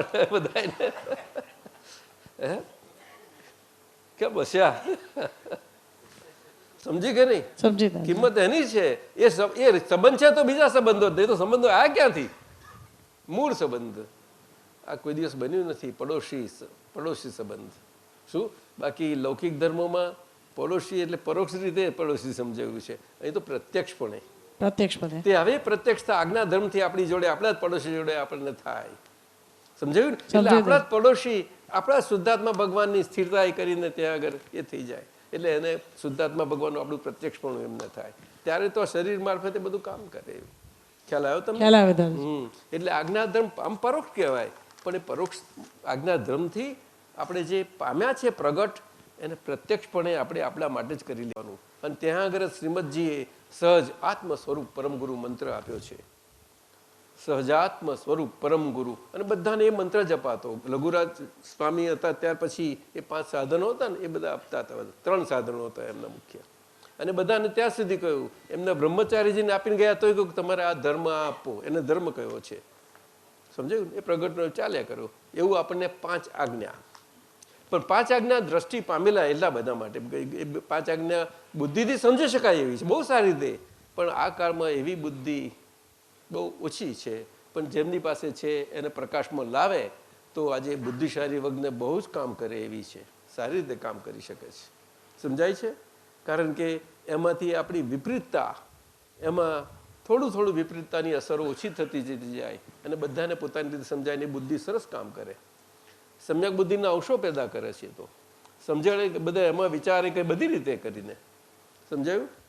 એટલે અન્યથા આજે પણ કોઈને જો જરૂર હોય, જ્ઞાનને નથી મળી તો એમને ઈચ્છા તો કે સત્સાધન. સત્સાધન એટલે હાજરા હજુર સત્પુરુષથી પ્રાપ્ત સાધન. અને હાજરા હજુર સત્પુરુષ હોય અને સાધન જે મૂળ સત્પુરુષથી પ્રાપ્ત થયું છે તે હાજરા હજુર સત્પુરુષ સમજાવે ત્યારે એનું કામ થાય આપણને. સત્સાધન, સમજાયું ને? એ બહુ મોટું બળ છે. સત્સાધનમાં જ્ઞાન જ ભર્યું પડ્યું છે નરું, પણ એમાં જો સત્સાધનો સત્સંગ કરવા જાય તે તો બહુ વિશાળ થાય, કારણ કે વ્યવહાર જેટલો વિશાળ હોય એટલો એ સત્સંગ વિશાળ. એવું જ ને? સમજાય છે ને? બીજું એક આપણે કહ્યું છે, જ્ઞાન વિધિ વખતે સમર્પણ થાય છે ત્યારે આખું અંતઃકરણ પણ સમર્પણ થાય છે. બોલતી વખતે મન વચન કયા કહેવામાં આવે છે, એટલે મન હંમેશા મુખ્ય કહ્યું છે જૈન દર્શનમાં, અને વેદાંતમાં એમને છે ખરું મન બુદ્ધિ ચિત્ત અહંકાર અંતઃકરણના પ્રકાર. એ અમુક વેદાંતના ગ્રંથોમાં ખાસ કરીને છે, વિચાર ગ્રંથો, વિચાર સાગર ને એવા બધામાં. પેલું ચંદ્રકાંત કે છે ને એમાં એને બહુ વિચારણા છે, પુષ્કળ છે. પરંતુ જૈન દર્શનમાં મનને મુખ્ય ગયો છે, મનમાં. અને હકીકતમાં મન એ જ સંસારમાં રજરપાટનું જન્મ મરણનું કારણ છે, અને મનથી મુક્તિ જન્મ મરણથી મુક્તિ છે. આ ઉક્તિ ગીતાજીની ને બધા શાસ્ત્રોની મન ઉપર છે, એટલે મુખ્ય મન છે. પરંતુ એકલું મન નથી, એટલે શરીરને અંતઃકરણ કે છે. કરણ એટલે ક્રિયાવંત. આખું એ ક્રિયાવંત ચાલે જ, બહુ સૂક્ષ્મ લેવલે ચાલે છે. સૂક્ષ્મ એ મોલિક્યુલર સ્ટ્રક્ચર છે, પણ મોલિક્યુલર સ્ટ્રક્ચર મનનું મુખ્ય છે. એ એક જ જગ્યાએ સ્ટેશનરી છે, અને છતાં પણ એ રડાર જેવું સુંદર કામ આપ્યા કરે છે. રડાર આમ ઝીલે, રડારને કશું થતું જ નથી, પણ એ બધું બતાવે, પેમ્પલેટો બતાવ્યા કરે. સમજાયું ને? એટલે આપણા અંદર આખા જીવનનું બધું ભરી લાવે છે મનમાં. એ મનમાં જ બધું સૂક્ષ્મમાં છે, સૂક્ષ્મમાં. આજે અત્યારે ટેકનોલોજી નીકળી છે, આ સાહેબ કંઈ બહુ રોજ નવું લઈ આવે છે કે હવે આટલું જ છે ને બધું આવી ગયું કે છે, કે રોજ નવું લઈ આવે છે. આજના આ સિલિકાના બધા છે ને, એ મન તો સૂક્ષ્મ છે, અત્યંત સૂક્ષ્મ છે, સ્થૂલ. પરંતુ એ મન પર જવા માટે આપણે એમાં આ વાણી મારફતે જ જવાશે, નહીં સિવાય. કારણ કે મન અને વાણીનો સીધો સંબંધ છે બેનો. મન છે ત્યાં વાણી હોય જ, પણ વાણી હોય ત્યાં મનનું એ વસ્તુ જુદું છે. એટલે એના પરથી વાણીને સમજવી પડે છે, આખી વાણી. એ તો બધા આપણે લૌકિક બધા એમ જ ધર્મમાં છે. એટલે અંતઃકરણમાં આપણને સમર્પણ થાય છે. તે સમર્પણ આપણને ખબર નથી પડતી કે આપણે શું સમર્પણ કર્યું. એટલે મામાનીપુરમાં બેઠા હતા, નટુ કાકા હતા, થોડા મહાત્માઓ હતા, યોગાનુયોગ અમારું પણ તે વખત હાજર હું હતો ત્યાં આગળ. એમાં નટુ કાકાને બહુ થાય કે દાદા ભગવાન બોલાવો છો સમર્પણ, આ એકનું એક બોલાયા કરો છો, તો પણ થાય છે શું સમર્પણ? તો દાદાએ જોયા કર્યું, બધા બેઠા હતા. પછી એમનો પેલો બાકડો મામાનીપુર નીચે, પછી જવાબ થોડું આમ બેસી શાંત ગયું. પછી મેં દાદાને કહ્યું, દાદા આ તો આ ભ્રાંતિ જ આપણે સમર્પણ કરીએ જ છીએ ને. ભ્રાંતિ પણ જાણીએ છીએ કે આપણે ભ્રાંતિ સમર્પણ કરી. આ વાત સમજવાની છે, નહીં સમજાયું? ભ્રાંતિ એટલે જે આપણે નથી તે આપણે માનીએ કે હું છું, પણ એ તો પછી સમજણ પડે છે, બધું વિગત આવે છે આખી. એટલે સમર્પણતામાં આ થાય છે એના સંબંધીનું પોતાનું હવાપણું, એટલે માલિકીપણું કહ્યું. અને માલિકીપણું હોયું એટલે માયા વગર તો હોતું જ નથી મારાપણું. શું એટલે આ હું ને મારાપણું સમર્પણ થાય છે. એ પછી તો આપણે બહુ વિસ્તારથી બધું આપણને મળ્યું, એટલે બહુ સુંદર વિજ્ઞાન ખીલ્યું. શરૂઆતમાં તો હતું નહીં. કવિરાજે કહે છે કે અમે હતા નામ બોલાયા ને હાથને થોડું 5-15 મિનિટ આવી રીતે ચાલ્યું. શું એ છેલ્લા શરૂઆતના 5 વર્ષોમાં એમ જ હતું બધું. એટલે અંતઃકરણમાં મન વચન કે સમર્પણ થાય છે, એમાં ભ્રાંતિ સમર્પણ થાય છે. હું ને મારું નહીં, હું ને મારાપણાની ભ્રાંતિ. એટલે ત્રીજું, અંતઃકરણ આપનું, જ્ઞાનીનું, મહાત્માનું અને બાકીના બીજા બધાનું તેમાં ફેર હોય છે તે સમજાવવા કૃપા કરશો. એવું છે કે અંતઃકરણ આપણા માટે ફોરેન ડિપાર્ટમેન્ટ થઈ ગયું અને બહાર સર્વ સામાન્ય જન માટે, બધા માટે એ ફોરેન છે, છતાં પણ હોમ સ્વરૂપે ત્યાં આગળ રહે છે. ત્યાં સમજાયું ને? આ બોર્ડરોમાં જરા કામ થાય કેટલી ગરબડો થઈ જાય છે, પણ એમને ખબર જ નથી. એટલે ચાલ્યા છે, આ ચક્રાઓ ચાલ્યા કરે જન્મ મરણનો. એટલે બંનેમાં આટલો ફેર છે. સમજ્યું? આપણા માટે આખું ફોરેન ડિપાર્ટમેન્ટ ત્યાં આગળ છે અને ભેદરેખા આખી ત્યાં થાય છે. અંતઃકરણ લેવલ અને આપણે અંદરથી છૂટા પાડે છે, અને છૂટા પાડીને એ ક્રિયા નથી થતી, પરંતુ આપણે આપણું મૂળ સ્વરૂપ છે એમાં આખું આપણને સ્થિર કરે છે, સ્થિતિ કરે છે. સમજાયું? એ પ્રાપ્તિ શબ્દ વાપરીએ છીએ આપણે. પ્રાપ્તિ ખ્યાલ આવ્યો ને? એ બહુ મોટો શબ્દ છે. આપણને ખજાનો પ્રાપ્ત તો ખજાનો સાચવી રાખવાનું આપણી ફરજ છે હવે આપણે, એટલે આજ્ઞાધર્મથી. પછી આપણે કહીએ છીએ કે આ વિજ્ઞાન, અક્રમ વિજ્ઞાન એ અંદરનું વિજ્ઞાન છે, તો તેનો અર્થ અંતઃકરણ પર બેઝ થયો. બરોબર છે, બિલકુલ સાચી વાત છે, અંતઃકરણ ઉપર. એટલે આજે જગતમાં પણ આજે વિજ્ઞાન સ્વરૂપે એને સમજાવીએ ને, તો અંતઃકરણની આ સમજણ, અમીન સાહેબે આ લખ્યું છે ને પેલું ભાવ મનથી મુક્ત કે જીવન મુક્ત એવું કંઈ, એનું ઇંગ્લિશ, એ બહુ સારો પ્રયાસ, બહુ સુંદર પ્રયાસ હતો. અને એ રીતે છે, પણ આજે કહી શકાય, આજે બહુ ખુલ્લું કરી શકાય છે એમાં અંતઃકરણ. કારણ કે આજે મોલિક્યુલર સાયન્સમાં અને એમાં તો બધા બહુ આગળ વધ્યા છે. અને અંતઃકરણ આખું મન, બુદ્ધિ, ચિત્ત, અહંકાર, એમાં મન એકલું મોલિક્યુલર છે. શું કહ્યું? પરંતુ એ અણુ ને પરમાણુ વચ્ચેની સ્થિતિ છે. દાદા ભગવાનના વિધાન છે, સુંદર છે, એમાં બહુ સમજવા જેવું છે. અને આજનું વિજ્ઞાન જેને કહે છે, આજે ક્વાર્ક કેટલું બધું ગયું ને ગતિને એમાં બધા ગયા છે, એ પણ એની આગળ સ્થૂલ છે, જેને એટમ આ કહે છે. આ બધા અહીંયા બહુ સમજવા જેવું છે, બહુ સમજવા જેવું. કારણ કે આ પૂતગલના જે મોલિક્યુલ્સ છે, જે અણુનું બનેલું છે, એ અણુ કેટલા બધા અસંખ્ય પરમાણુઓ ભેગા થાય ત્યારે અણુ બને છે. એક આ શરીરની રચના થઈ છે, એમાં જે મુખ્ય પૂતગલના સ્વાભાવિક ગુણો છે, રૂપ, રસ, સ્પર્શ ને ગંધ. સમજાયું? આ રૂપ શબ્દ નામકર્મથી બધી રીતે સમજી શકાય. જાતિ, રંગ, ઊંચું બધું જ એમાં આવી ગયું. સમજાયું ને? રૂપ એટલે આ બધા આકારો ને બધું એ ડાલે છે, નાના પ્રકારના. એવી રીતે એ બધા અસંખ્ય પરમાણુઓ ભેગા થાય ત્યારે એક સ્કંદ થાય છે. એ સ્કંદને કહ્યું છે. સમજાયું? સ્કંદો બહુ સૂક્ષ્મ હોય છે, એ આ સાયન્સ ના પહોંચી શકે, એને સ્કંદને ના પહોંચી શકાય. સમજ્યું? કારણ કે આ મેટર ઉપર જ ગયેલા છે આખા થ્રુ આઉટ. પણ આઇન્સ્ટાઈન સાહેબ સમજી ગયેલા કે જવા મથ્યા ગયા, પણ જોયું કે અહીંયા પહોંચાયું નથી, આ તો આપણા હદની બહાર જઈએ છીએ આપણે. તે છેવટે એ બધે ત્યાં એ થઈ ગયા, એ તું નહીં તારો ભય કરીને આવું થઈ ગયું બધું. શું થાય? તો સાયન્સ માણસના હાથમાં આવે એટલે જે મનુષ્યના હાથમાં ના આવવું જોઈએ તે વસ્તુ બની છે. આજે બધા જ એમાં એ કરે, થાય શું આવે? બલાડું નીકળી ગયું બહાર, કરે શું આવે? ચાલો, અંતઃકરણ પરમાણુનું બનેલું છે. અંતઃકરણ એટલે મન બનેલું છે, બુદ્ધિ પણ બનેલી છે. બુદ્ધિ એટલે બીજું કશું જ નહીં પરંતુ પ્રકાશ પામેલા એવા સ્કંદો, અને એમાં એ સ્કંદોનું બનેલું આખું એ તે અહીંયા આગળ મેડિકલ સાયન્સમાં કહે છે ને ગ્રે મેટર, એટલે એ બધું કહે છે. એટલે આ બાજુ યાદ કરે અને અરે આપણે ચલાવે બુદ્ધિતંત્ર, અને અહીંયા આગળ પાછું યાદશક્તિનું બધું ને જાત જાતનું કહે છે, મેડિકલ સાયન્સ ને બધું હોય. પણ એ બધું બહુ ફિઝિકલ ને સ્થૂળ છે બધું.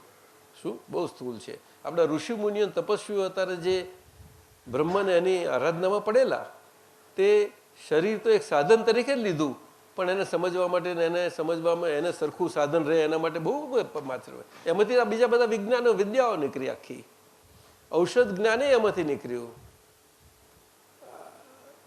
આ ખગોળ બધું શાસ્ત્ર એમાંથી નીકળ્યું, આયુર્વેદ નીકળ્યું, જ્યોતિષ નીકળ્યું, ઘણી બધી વિદ્યાઓ એમાંથી જ નીકળી. બધી એ અમે શોધ પાછળ પડેલા હતા. પણ એ જે તસ્ત હતા ને એવા હતા તે એ બધા સાયન્ટિસ્ટ જ ગણાય. આપણે જાણીએ છીએ જે છેલ્લા 5000 વર્ષમાં આજના ભૌતિક વિજ્ઞાનો જે નીકળ્યું છે એ બધું આપણે ત્યાં હતું. અને બહુ એની સૂક્ષ્મતા એ હતું. સૂક્ષ્મતા એ અંતઃકરણના સૂક્ષ્મતામાં હતું બધું. એટલે આ અંતઃકરણની આવી વાત છે.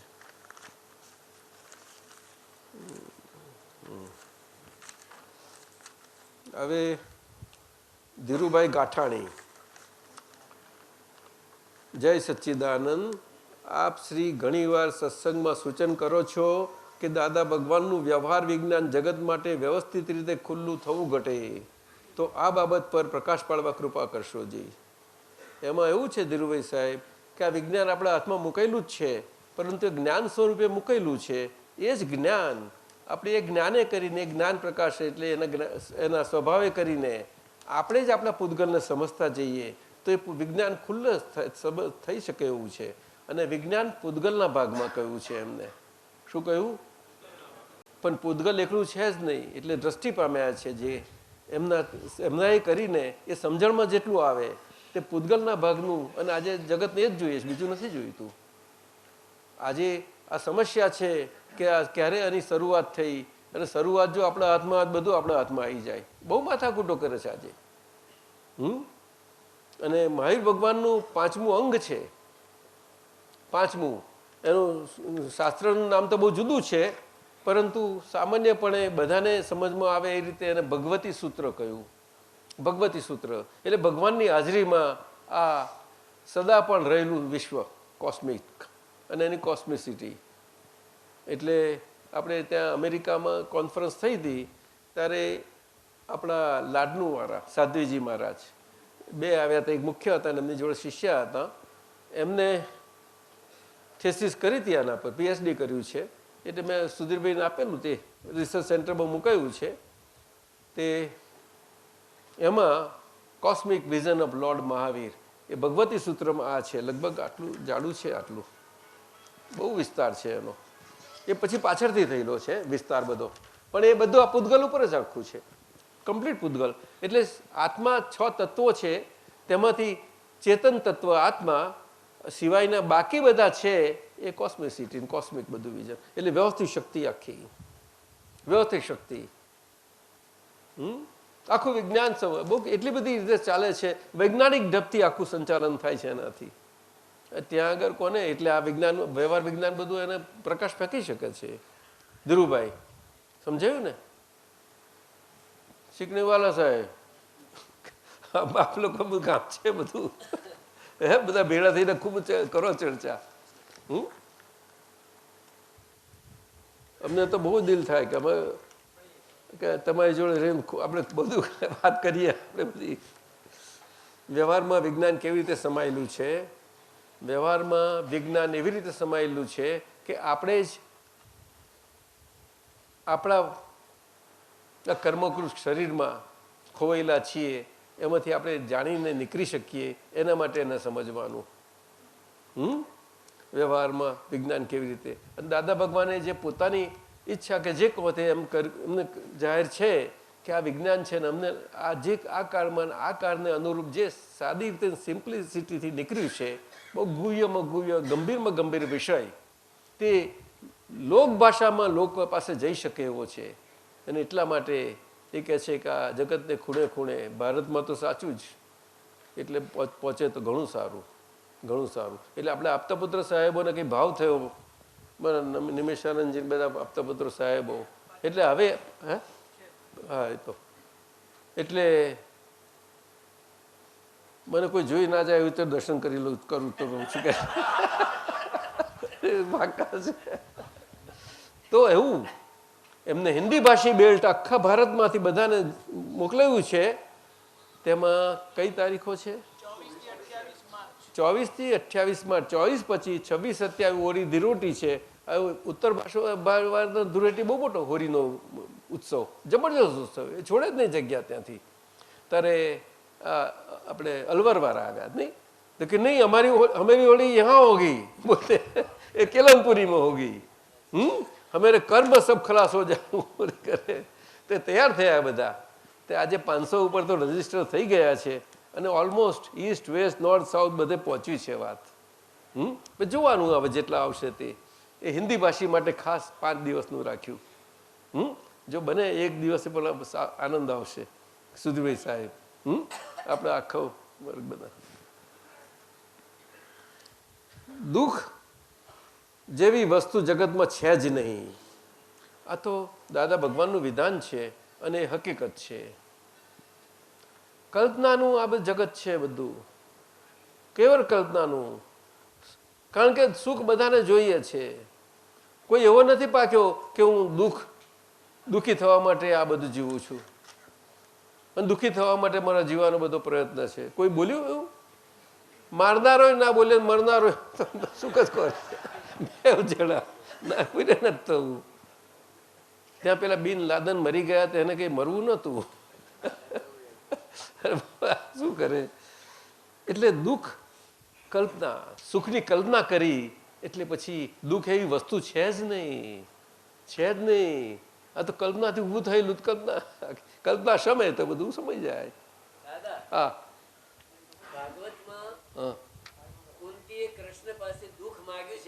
બહુ સુંદર. એક્ઝેક્ટલી. એ તો આજે આપણે બધા કહી શકીએ દુઃખમાં જ રામ સાંભળે તો બધું કહીએ જ છીએ આપણે. એટલે આજે દાદા આપણે અક્રમ અહીંયા બધા આપણે પ્રાપ્તિ છે સ્વરૂપ જ્ઞાનની. એમાં પણ પ્રતિકૂળતા અને પ્રતિકૂળ સંજોગો એ આપણા શુદ્ધાત્મા પદને સ્થિર થવા માટે વિટામિન છે કહ્યું, અને આત્માનું વિટામિન છે એ પણ કહ્યું. એટલે આ કાળમાં ખાસ કરીને શું થયું? આ કાળમાં ખાસ કરીને એટલે દુઃખ વસ્તુ એ કાલ્પનિક જ છે, બીજું કશું નહીં. સુખની કલ્પના એ કરીને દુઃખ જેવી વસ્તુ નથી પણ એ અસરો બધી પડે છે એની ઊંધી. કારણ કે શરીર દ્વંદ દશાનું છે ને બધું જોડે જોડે. અને એના પરથી દાદાએ બહુ સુંદર કહ્યું કે આ કળિયુગ એવો છે કે લોકો સુખમાં દુઃખનું સંશોધન તો કોઈ કરતા નથી પણ એમની જાતે બધું ઇન્વાઇટ કર્યા કરે છે. હાથે કરીને પોતા પર ઇન્વાઇટ કરે છે. નહીં તો દુઃખને એવું નથી કે હું જઉં કોઈની પાસે, પોતે ઇન્વાઇટ કરે પોતાને માટે. એના કરતાં દુઃખમાં સુખનું સંશોધન કરે બહુ સારી વાત છે. એ વ્યવહાર વિજ્ઞાન છે. દુઃખમાં સુખનું સંશોધન કરે, કારણ કે દુઃખનો અનુભવ તો બધાને થાય છે જ, એમાં સુખનું સંશોધન કરે. એના પરથી આવ્યું કે સુખ જેવી વસ્તુ અસલ હોવી જ ઘટે કે જેની પાછળ દુઃખ નથી. જે સુખની પાછળ દુઃખ છે એ સુખ જ કેમ કહેવાય? આ વિચારણા કરીને વ્યવહાર વિજ્ઞાનથી કરે. બહુ સરસ છે. મનુષ્ય માત્રને બહાર જીવાતા જીવનમાં અને અંદર જીવાતા જીવનમાં તે કેવી રીતે બોધ સ્વરૂપ થઈ શકે? એટલે આ જ રીતે વ્યવહાર વિજ્ઞાનથી જ આખું એ બહુ વિસ્તારથી બધું ખુલ્લું થઈ શકે. ધીમે ધીમે થાય એ તો. અને આપણે ત્યાં બધા પ્રકાશનો થાય. શું થાય છે? આ પુસ્તિકાઓ એક એક નીકળતી જાય છે. આપતા પુત્રોથી બહુ એમને થયું છે. એક એક પુસ્તિકા નીકળી છે તેમનો અનુભવ ને બધું એનો નિચોડ જ આવે છે. ઉપયોગ કયો એમનો ઉપયોગ ખ્યાલ આવે ને. અને એ પુસ્તિકાઓ બહુ જ આજે કેટલી લાખોની સંખ્યામાં ગઈ નહીં? લાખોની સંખ્યામાં. અને અમુક લોકો તો એટલા એડજસ્ટ એવરીવેર તો એટલું બધું પ્રચલિત થઈ ગયું છે. અને ઇંગ્લિશમાં આવ્યા પછી બહુ બહાર એનો વિસ્તાર થયો. એ પુસ્તિકાઓ એ જ કરે છે અને આ પ્રમાણે બધું થઈ છે. ઘણી બધું નીકળી શકે, ઘણું બધું. કારણ કે વ્યવહાર કેટલા પ્રકારનો છે એટલું બધું સરસ છે. એને આપણે રિસર્ચ સેન્ટરમાં કંઈ નવું કંઈ ખોરવાના નહીં. આ જ આપણે દાદાના જ વચનોમાંથી અમુક વિજ્ઞાનને વ્યવહારથી ખુલે એ બધું ખુલતું કરી જવાય. ઘણું બધું નીકળે. દાદાને એક એક શબ્દ પર, મુવા શબ્દ પર એ ચોપડી નીકળી શકે. હા, નીકળી શકે. ચાલો, મનુષ્ય બહુ સચવાઈ રહે તેવી રીતે આ સબ્જેક્ટને વિસ્તારી શકાય. બરોબર છે. કારણ કે આ કળિયુગમાં એવું છે કે આપણું મનુષ્યપણું સચવાવું બહુ મુશ્કેલ છે. આ કળિયુગમાં બહુ મુશ્કેલ છે. પોણા ભાગના મનુષ્યો સાચવી જાય તો ધન્ય છે, બહુ મુશ્કેલ છે, નથી સચવાયું. દાદાએ તો કહ્યું કે મનુષ્ય પણ સાચવી જાય તો ધર્મ સચવ્યો કહેવાશે આ કાળમાં. તે એના માટે જ આ સત્સાધનો ને એ બધું મૂકાયું છે, બધું એ વિગને. ધીરુભાઈ પછી આપણે કાલે પાછા ભેગા થવાના ને. અરવિંદ મહેતા કોઈ અરવિંદભાઈ ક્યાં છે? હા, ઓળખ્યા જાય સર.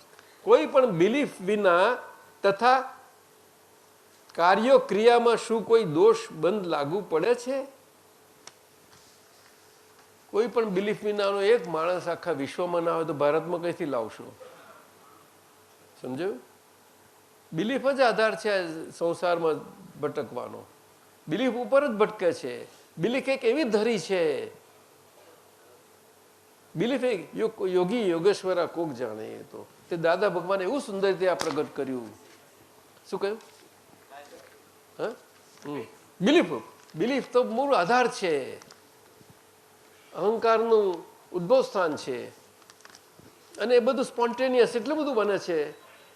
બિલીફ હોવી તરત જ આની જોડે ઉભા થઈ જવો અને અજ્ઞાને જોડે જોડે રહ્યા કરે.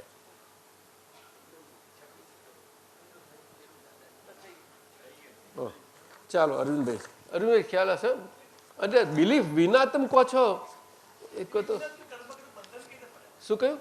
આપણી કોઈ બિલીફ જ ના હોય અને કોની કોઈ ક્રિયા કરીએ એની પાસે કોઈ બિલીફ જ ના હોય તો ક્રિયાનું બંધન પડે. બિલીફ વગર ક્રિયા જ ના થાય ને. પણ એ બિલીફ જ કરાવડાવે છે આ બધું આખા વિશ્વમાં. એ તો બિલીફ પર અને મનુષ્યનું આખું વિકાસપણું ડેવલપમેન્ટ જેને કહીએ, આખો વિકાસ આ બિલીફના લેવલ ઉપર જ રહેલો છે. મનુષ્યના 14 લાખ સ્તર છે. 14 લાખ આખા વિશ્વની વાત કરું છું. એમાંથી 50,000 થર છે એ આપણા ભારતના, આખા ભારતના 50,000 14 લાખમાંથી. કારણ કે પુનર્જન્મમાં માને છે. એ 50,000માં આખા ભારતના કહો તે આપણે બધા જુદા જુદા હોય જ. આપણે એક જ અમદાવાદમાં જુદા થરના કેટલા બધા થરો હોય કે દરેક પોતા ભેગા થાય માને બધું કરે બધું. એવી રીતે છે એ તો સમજાય. એટલે બિલીફ સ્તર છે. એટલે ભાષા અને બિલીફનો ભેદ બહુ સમજવા જેવો છે. સમજાયું? ભાષામાં સંપૂર્ણ બિલીફ ના કોઈ પ્રગટ કરી શકે. સમજાયું? પણ બિલીફ અનુસાર ભાષામાં છે તો ભાષાથી કેટલું બધું એ થાય છે. વર્તમાનમાં જીવાતા લોકોના બિલીફ તો હોય નહીં ને.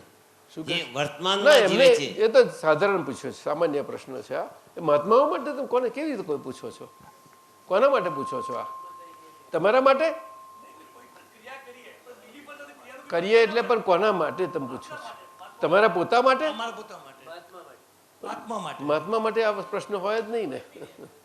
મહાત્મા માટે આ પ્રશ્ન ના હોય. શું? કારણ કે એ જે બિલીફને આધારે આ જન્મ મરણના ચક્રાવા છે એનાથી મુક્ત થયેલો છે. એ જ મહાત્મા, બીજો મહાત્મા ના કહી શકાય. સમજાયું ને? તો પછી એક શું છે? એ કઈ કલ્પના છે? ના, કલ્પના નથી. પરંતુ એ શુદ્ધ વિકલ્પને પામ્યો છે. શું કહ્યું? શુદ્ધ વિકલ્પને પામ્યો છે. વિકલ્પ કેમ કરીને કહો છો? શુદ્ધાત્મા પદ પામે તો કે વિકલ્પ એટલા માટે જ કહેવાનું શરીર છે જુદું અને શરીરને એનો નિકાલ કરવાનો બાકી રહ્યો છે એટલા માટે જ, બીજું કંઈ નહીં. કારણ કે એ શબ્દ અને એમનાથી પછી શબ્દની પાર નીકળવાનું છે. આજ્ઞા ધર્મે કરીને નીકળાશે આપણને. એટલે શબ્દની જાગૃતિ ઉપર જતા જતા જતા જતા ત્યાર પછી આપણે ભાન એટલે ભાનની જાગૃતિમાં આગળ લેવાનો બધા વધશે. અને ત્યાર પછી આપણને આ બધું દર્શન ચોખ્ખું થતું જતું જાય.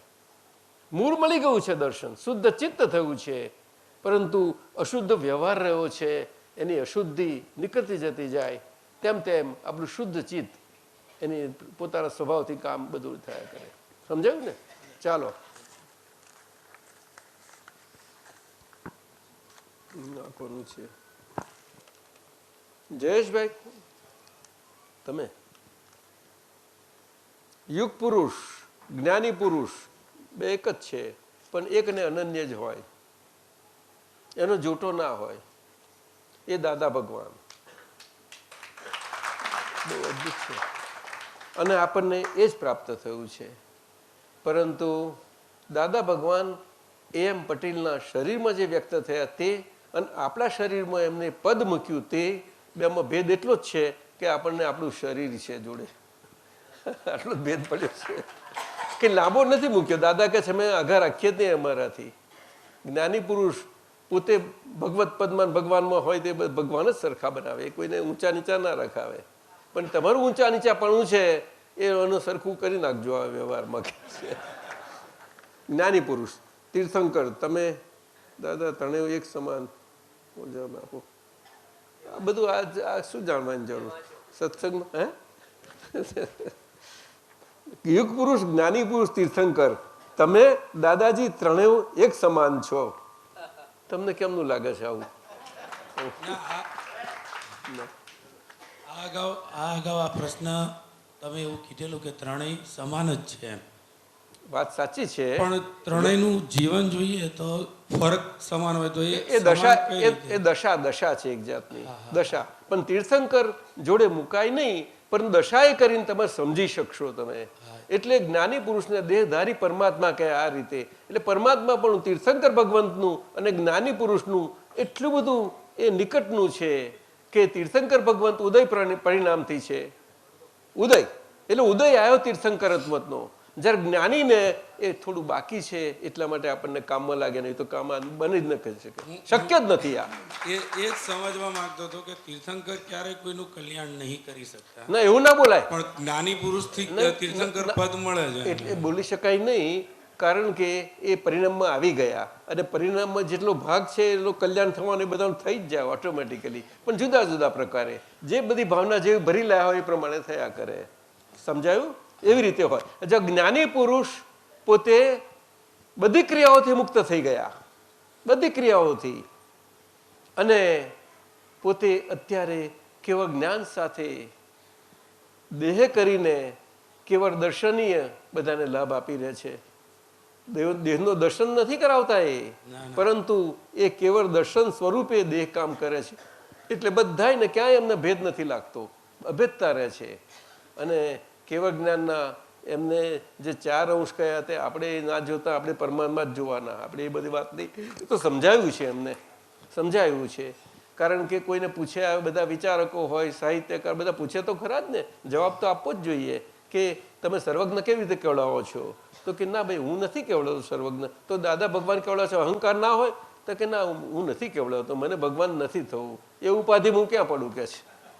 એ તો ઉપાધિ છે ભગવાન થઈ પડવું. તો દાદા આ બધું સમજવા જેવું છે ભાઈ. હા શું કહો? હેલો દાદાજી, એમ એક વાત યાદ આવી છે, હું કહું છું. હા બોલો. કે દાદાને એવી રીતે કીધું કે કેમ આવી રીતે સર્વજ્ઞ કેવડાવો છો? આજ લગી પહેલા કોઈ કીધેલું નહોતું કે આજ લગી પહેલા આવો અવતાર જ પ્રગટ નહોતો થયો. વાત સાચી છે, બિલકુલ. ના, દરેકને જેવો જવાબ હોય બધા જાત જાતના જાય છે. અરે એ તો અદભુત વાત કરી છે ને, અદભુત વાત કરી ને. પ્રશ્ન અધૂરો. બહુ બરોબર લખ્યું તમારું, વ્યવસ્થિત છે. દાદા શરણમ ગચ્છામિ.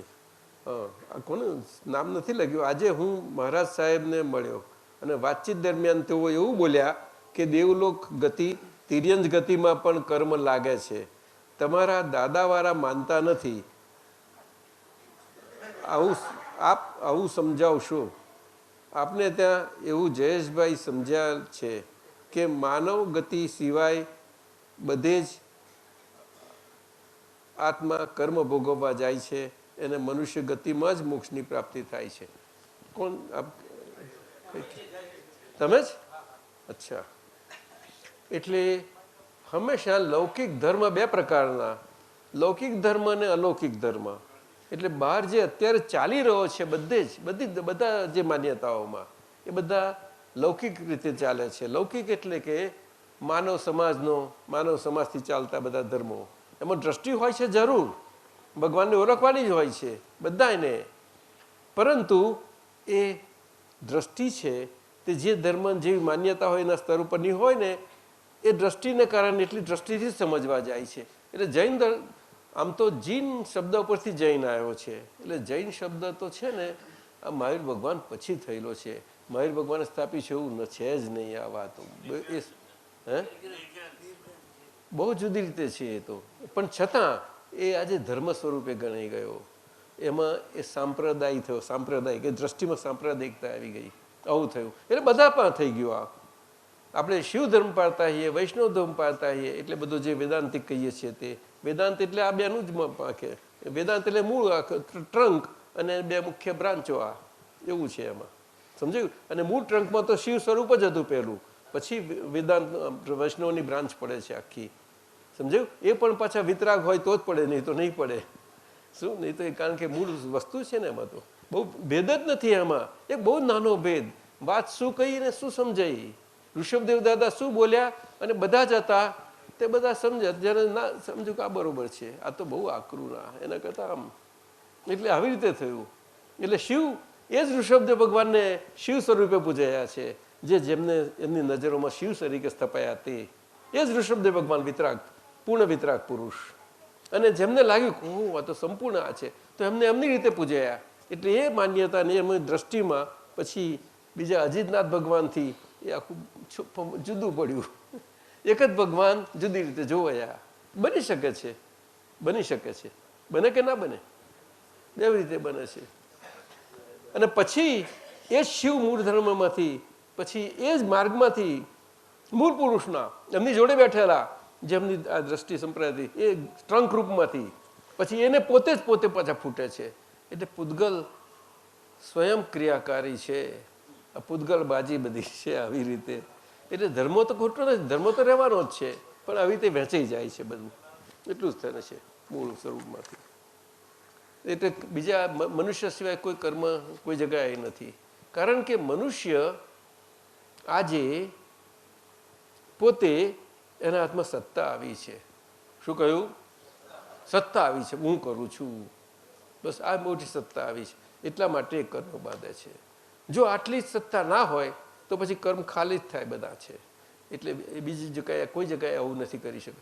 આ જે આપણે કહેવામાં આવે છે કે દેવગતિ આ તે બધાને એ અહીંથી જે આખો ડિસ્ચાર્જ એ બધો ચાર્જ થઈ ગયેલો છે એ ચાર્જનો ડિસ્ચાર્જ ભાગ છે આખો બધો.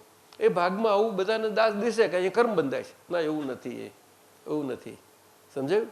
અને એમાં તો બહુ મોટું ગણિત રહેલું છે, બહુ મોટું ગણિત છે એ. આ મેં આપને ભગવત સૂત્ર કહ્યું ને બધું, પણ એમાં માથાનું દહીં થઈ જશે રહી, એટલે એમાં જવા જેવું નથી બહુ. હા, ચાલો આપણે બધા કાગળિયા થઈ ગયા પૂરા. શું વાત કરો છો? તો આપણે પદ તો જોઈએ ને. હા જરા શું કહે છે આપણે? અરે હા, અરે સત્સંગ તો ચાલુ છે, કારણ કે આપણા વડીલો બધા બાકી રહ્યા છે હજુ એમનો લાભ લેવાનો. હવે અમેરિકાથી આવ્યા છે એક તો ખાસ. હવે તમે શું કહેવા માંગે છે? હા, એ છેલ્લે રાખીએ. તો એક પદ બોલાવીને આપણે અહીંયા આપણા વિતરાગ વિજ્ઞાન ચેરિટેબલ રિસર્ચ ફાઉન્ડેશનના ટ્રસ્ટીઓમાંથી મૂળ 2 ટ્રસ્ટીઓ હાજર છે અહીંયા. 2 છો ને? તે આપણા વસંતભાઈ સાહેબ તો બધા જાણીએ જ છીએ આપણે એમને, અને હરીશભાઈ જે બહુ ઓછા અહીંયા આવ્યા છે પણ આજે એમને ઓળખીએ. આપ અહીંયા આવવું પડશે સાહેબ, દર્શન આપો.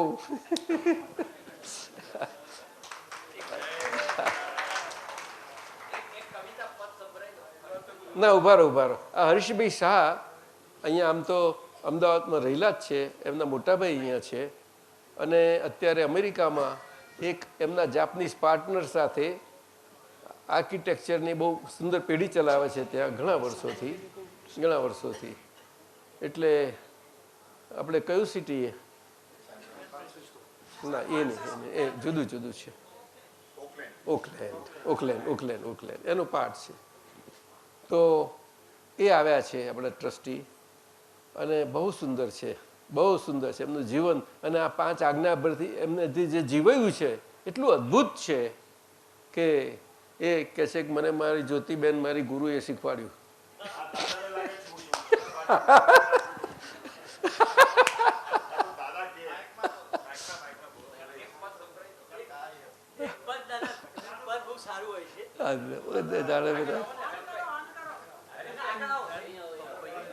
લો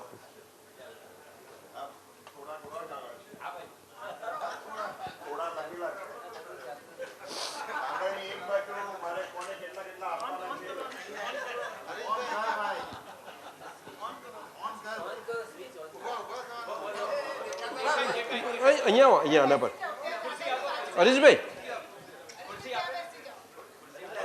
આ દાદાના પગ આગળ હવે બેસવાની જગ્યા રહેતી નથી, કારણ કે આપતા પુત્રો એટલા બધા દાદાના પગ આગળ બેઠેલા હોય છે કે મહાત્માઓ હવે તમે અહીંયા આવીને બેસી નહીં શકો.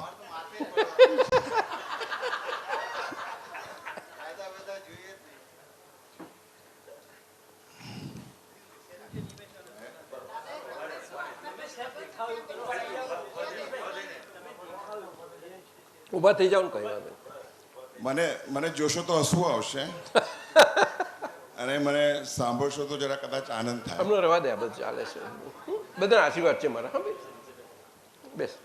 એક આ જે અવસર છે, બાજુ જે આ અવસરમાં આપણે બધા ભેગા થયા છે અને આપણી સમક્ષ દાદા છે, આપણી સમક્ષ દાદા છે અને તમે દાદાનો સત્સંગ આજે દાદા કરતા હતા ત્યારે એ દાદા આમ કહેતા હતા, તે દાદા આમ કહેતા હતા અને તે દાદા આમ કહેતા હતા.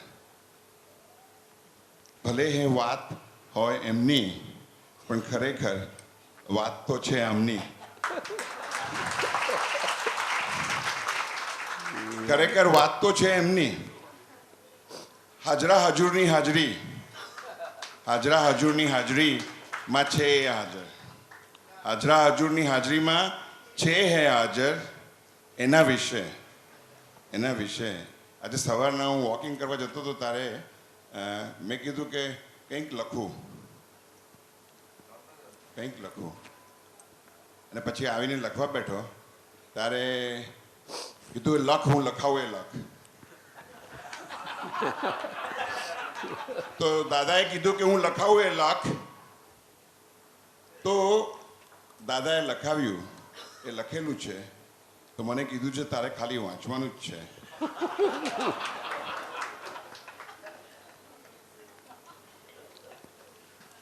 આંખોને મેં કરી બંધ, જોવાને ભગવાન હૃદયમાં મારી.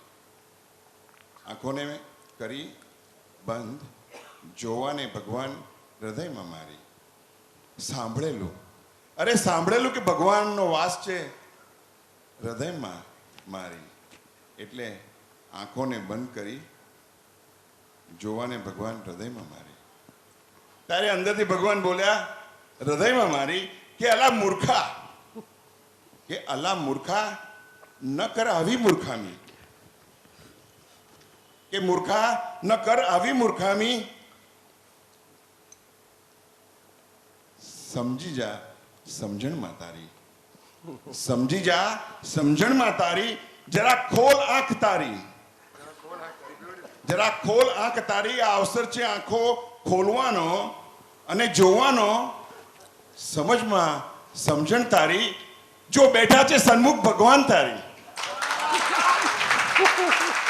જો બેઠા છે ભગવાન સન્મુખ તારી. આ અવસર છે ભગવાનને પગે પડવાનો. ધીરેથી માથું પગ આગળ મૂકી. રાધેશ્યામભાઈ, આવું બધું ઘણું છે એમની પાસે, એટલે અમે એમને વિનંતી કરી તેમ વડોદરા કે હરીશભાઈ તમારે એટલી કૃપા કરવી પડશે સંઘ ઉપર કે આ તમારું બધું થોડુંક અમને આપી દેજો. એટલે એનું આપણે કાઢવાનું છે જ્ઞાન. આજે સત્સંગમાં મારી સાથે બીજા બે પણ આવ્યા છે. હું આવ્યો છું અને મારામાં જોડિયા છે, એ બે જોડિયા આવ્યા છે. એક ડાયો છે ને એક ગાંડો છે. ડાયો એનું ડાપણ છોડતો નથી અને નાનપણથી જે જોડિયો ગાંડો છે જે મારામાં છે એનું ગાંડપણ છોડતો નથી.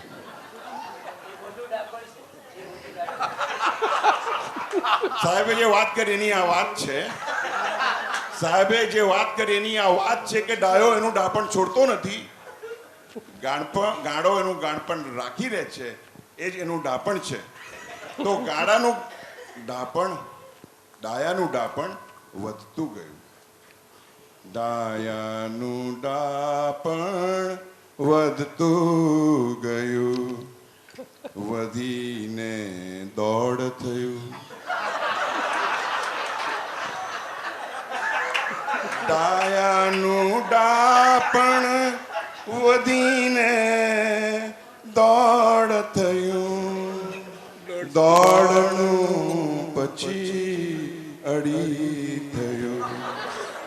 ડાયાનું ડાપણ વધતું વધતું વધતું, બોલ્યા કરો, વધતું વધતું ગયું.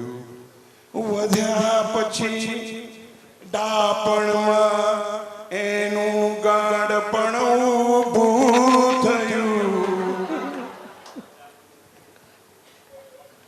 ડાયાનું ગાડપણ ઊભું થયું અને પછી ડાયા ઉપર ચડી બેઠું. હવે આ જે ડાપણ છે, ગાડો હતો એને તો નાનપણથી, જે જોડિયો હતો એને નાનપણથી મા બાપે પણ માર કર્યો કે તારામાં કશું છે નહીં, તારામાં કશું મૂકવા જેવું છે નહીં, તું તારા ગાનપણમાં રહ્યા કર. ગાડો પણ એમ કહેતો હતો કે મને મારા ગાનપણની ખબર છે અને મને ખબર પણ છે કે મારો જોડિયો છે એ પણ ડાયો છે. ડાયાને પણ ખબર હતી કે આ ગાડો છે. આ આવી રીતે કોક વાર ગાડો આવે છે બહાર અને કોક વાર ડાયો આવે છે. જ્યારે જ્યારે દાદાને મળવા હું આવું છું ત્યારે ડાયાને દરવાજે પર મૂકીને આવું છું. જ્યારે જ્યારે દાદાને મળવા આવું છું ત્યારે ડાયાને દરવાજે મૂકીને આવું છું. તો આ દાદાએ જે શબ્દોમાં દાદાએ વાત કરી, જે વાત મને કીધું કે આ વાત મારી છે, તારે ખાલી રજૂ કરવાની છે. દાદા કહે લખો વાત મારી. વાંધો નહીં, દાદા કહે બહુ સારું છે લખો વાત મારી. જીવનનું.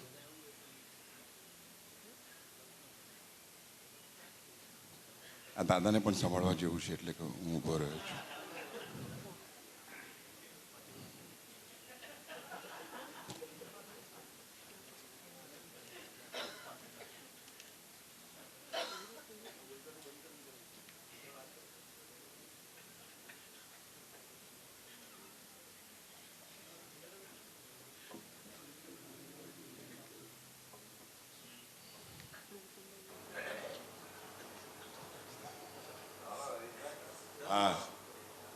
દાદા કહે લખો વાત મારી. હતો હું જ્યારે સન્મુખ તમારી, હતો જ્યારે હું સન્મુખ તમારી. દાદા કહે લખો વાત મારી. હતો હું જ્યારે સન્મુખ તમારી. ત્યારે હતો. આ શબ્દ લખતા લખતા મેં ઘણા વિચાર કર્યા. શું લખું, શાનું સંબોધન કરું. શબ્દો કદાચ ઓછા પડે. તે લખતા લખતા આમ તેમ ફેરવીને આ શબ્દને મેં ગોઠવવા પ્રયત્ન કર્યો. તારે અંદરથી દાદા બોલ્યા કે અલા વાત મારી છે, હું લખું એમ તારે લખાવાનું છે. મહાત્માઓને બોલશે તારે મહાત્માઓને વાંધો નહીં આવે. મહાત્માઓની આગળ તું બોલીશ તો મહાત્માઓને વાંધો નહીં આવે. તો આપની રજા હોય અને દાદા આપની પણ રજા હોય તો એક શબ્દ છે, દાદા કહે લખો વાત મારી. હતો હું જ્યારે સન્મુખ તમારી, ત્યારે હતો કનુ હૃદયમાં મારી. ત્યારે હતો કનુ હૃદયમાં મારી. આજે કનુ સન્મુખ છે તમારી. આજે કનુ સન્મુખ છે તમારી, ત્યારે હું છું કનુના હૃદયમાં વારી. ત્યારે હું છું કનુના હૃદયમાં વારી. આ અવસરે હું પણ છું આનંદમાં મારી. આ અવસરે દાદા સન્મુખ છે. આ અવસરે મહાત્માઓ ભેગા થયા છે. દાદાને આનંદ હોય જ ને. જ્યાં મહાત્માઓ ત્યાં દાદા ને દાદા ત્યાં મહાત્માઓ. ત્યારે હું છું કનુના હૃદયમાં વારી. આ અવસરે હું પણ છું આનંદમાં મારી. આનંદ આનંદ આનંદ. બોલો છો.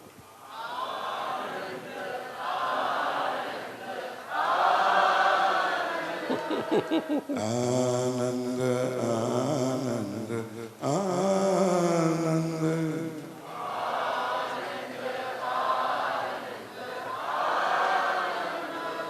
આનંદ.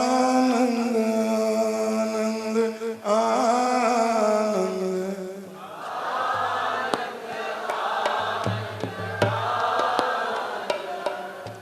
આનંદ આનંદ આનંદ.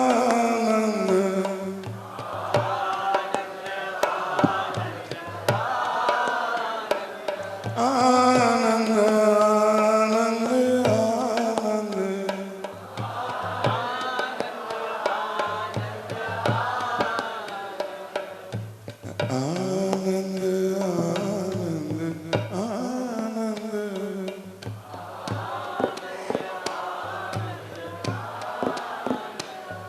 હા, અવસરે હું પણ છું આનંદમાં મારી.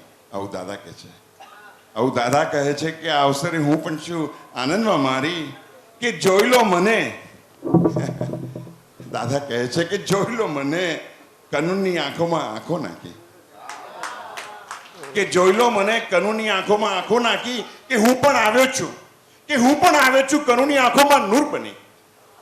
દાદા કહે છે કે હું પણ આવ્યો છું કનુની આંખોમાં નૂર બની. આ નથી શબ્દો તારા, તું પણ સાંભળજે કાન ધરી. આ નથી શબ્દો તારા, તું પણ સાંભળજે કાન ધરી, કે હું પણ આવ્યો છું કનુની આંખોમાં નૂર બની. કે દરેકના હૃદયમાં, કે દરેકના હૃદયમાં હોય આનંદ આનંદમહી. આ અવસર છે, આ અવસર વિશે આ વાત દાદા કરે છે. દાદા કરે છે કે હતો હું જ્યારે સન્મુખ તમારી, ત્યારે હતો હું કનુના હૃદયમાં મારી. આજે કનુ સન્મુખ છે તમારી, ત્યારે હું છું કનુના હૃદયમાં મારી. આ અવસરે હું પણ છું આનંદમાં મારી. આનંદ આનંદ આનંદ. કે જોઈ લો, કે જોઈ લો મને, કનુની આંખોમાં આંખો નાખી, કે હું પણ આવ્યો છું કનુની આંખોમાં નૂર બની. આ નથી શબ્દો તારા, તું પણ સમજજે કાન ધરી, કે ના હોય બીજું આ અવસરે કદી, કે દરેકના હૃદયમાં હોય આનંદ આનંદ મહી. કે કરજો, કે કરજો, કર જોડીને કરજો, કે કર જોડીને કરજો. હાજરા હજુરના દર્શન હાજરીમાં એમની.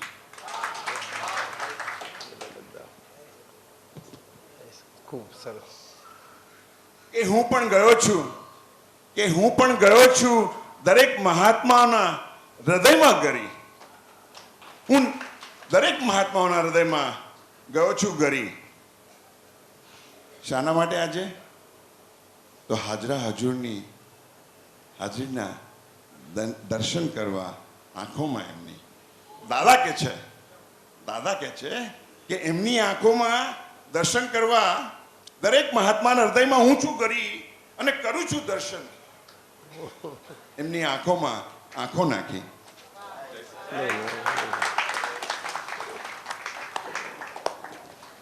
બહુ અદ્ભુત જીવન ગયું છે. જીવન બહુ અદ્ભુત ગયું છે. દાદા, અંતરજીવન બહુ અક્રમ અદ્વૈત જ્ઞાનનું આ પદ છે. બરોબર છે. એમની પાસે બહુ સુંદર છે. એટલે અમે વિનંતી કરી હતી, હરેશભાઈ આપનું આ છે ને, તમારો ભંડાર જ્યોતિબેન પાસે છે કે નહીં? થોડું માળિયા ઉપર છે.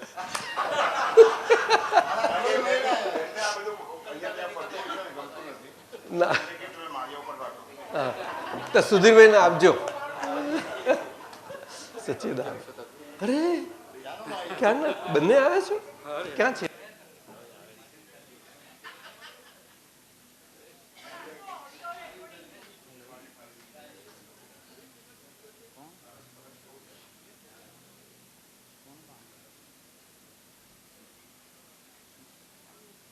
પ્રભુ આપણા માન્ચેસ્ટરથી આવ્યા છે દિલીપભાઈ મહેતા અને ઈલાબેન મહેતા. જય સચ્ચિદાનંદ. અને અમારા બા સમતાબાના વાલા જ્યેષ્ઠ પુત્ર સમતાબા બહુ મજાના હતા અને ત્રણ ભાઈઓ અને 2 બહેનો. એ કુટુંબને 3 બહેનો, આ 3 ભાઈઓ ને 3 બહેનો, તે બધાને છેક સુધી કેટલા વર્ષ હતા છેલ્લે 83, પણ જમાદાર જેવા એવા સરસ બધાને રાખ્યા છે અને પૂરા પ્રેમથી. અને આપણા માન્ચેસ્ટરમાં જૈન સમાજના આજે એમના લઘુ ભ્રાતા, શું નામ આપણું, દિલીપ, પિયુષ સંભાળે છે બધું ત્યાં આગળ. એમને પ્રેસિડેન્ટ છે અને બધું લીધું છે. અને એક વખતે અમે ત્યાં હતા માન્ચેસ્ટર એમની પાસે, અને આ દીપકભાઈ સાહેબ જોડે મારી સાથે હતા, અને મારે ત્યાંથી નીકળવાનું થયું ને એમને રહેવાનું થયું. અને પર્યુષણ પર્વ આવે. હવે એમનો તે વખતે પર્યુષણ પર્વમાં રાકેશજી આવવાના હતા. મને આપે કહ્યું હતું મને, જૈન આપણે શ્રીમદ રાજચંદ્રનું આજે રાકેશજી કરે છે. તો એમને કંઈ યોગાનુયોગ નહીં આવવાનું થયું, અને બધાને થયું કે હવે આપણે પર્યુષણ છે ને આ બધું કોણ કરશે. તો મેં વાત કરી કે આ છે જ ને, એટલે એમને તો આખા ઘરમાં સ્વીકારીએ. બહુ સુંદર એમને પુષ્કળ સત્સંગ થયા. પછી તો બધા મહાત્મા આપણે આપતા પુત્ર ગયા જ છે એમની પાસે. તો લોકો શું કરશો, આ તો જૈનેતર છે, તમે જૈનેતર પાસે આ ક્યાં કરી આવશો પર્યુષણ. તો પર્યુષણમાં તો આપ બધા જાણો છો કે કલ્પસૂત્રનું વાંચન થાય છે. એટલે 8 દિવસ ને 9મો દિવસ પછી તે એમને કહ્યું કે સાહેબ આ કલ્પસૂત્ર તમે જાણો છો શું છે? તો કે મને ખબર નથી. તે પછી મેં કહ્યું તમારું કલ્પસૂત્ર આપો અમને. મેં કહ્યું લો અભ્યાસ કરો આનો હવે અને વાંચજો. તો એમને હાથમાં લીધું, 1, 2, 3 વખત જોઈ ગયા, અને પછી અંદરથી દાદા ભગવાન ખીલ્યા એવા તે 9 કલમો, 1 કલમ 1 દિવસ એવી રીતે બધી લેવાઈ ગઈ. અને 8મા અને 9મું છેલ્લે દિવસે એની યશ કલગી જેવું સુંદર થયું. આખું બહુ સુંદર કર્યું. એ જુદા જ રીતે તે બધાને પસંદ આવ્યું હતું. હે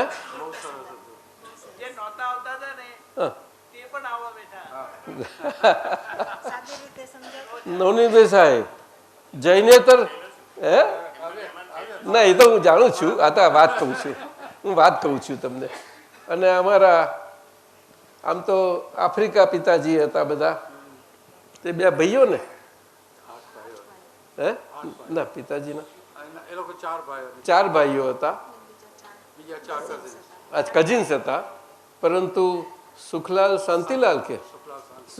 શાંતિલાલની પેઢી હતી. એ કે બહુ સંસ્કાર હતા જબરજસ્ત. હે અમીન સાહેબ એમ? અરે એમ અમીન સાહેબ કેમ બોલાય?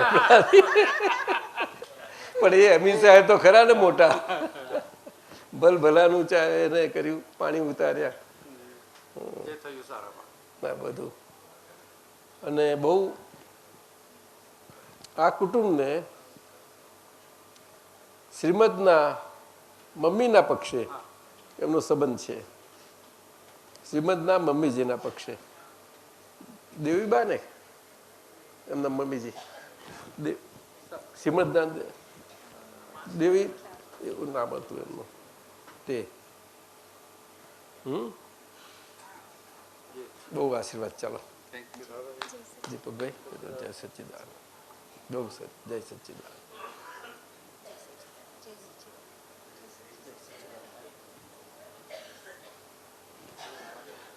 જોજો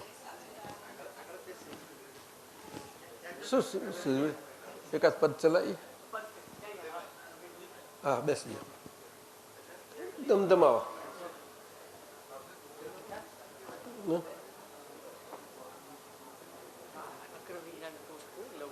હા એટલે કોણ કોઈ આપતા પુત્રના હાથે કરાવો.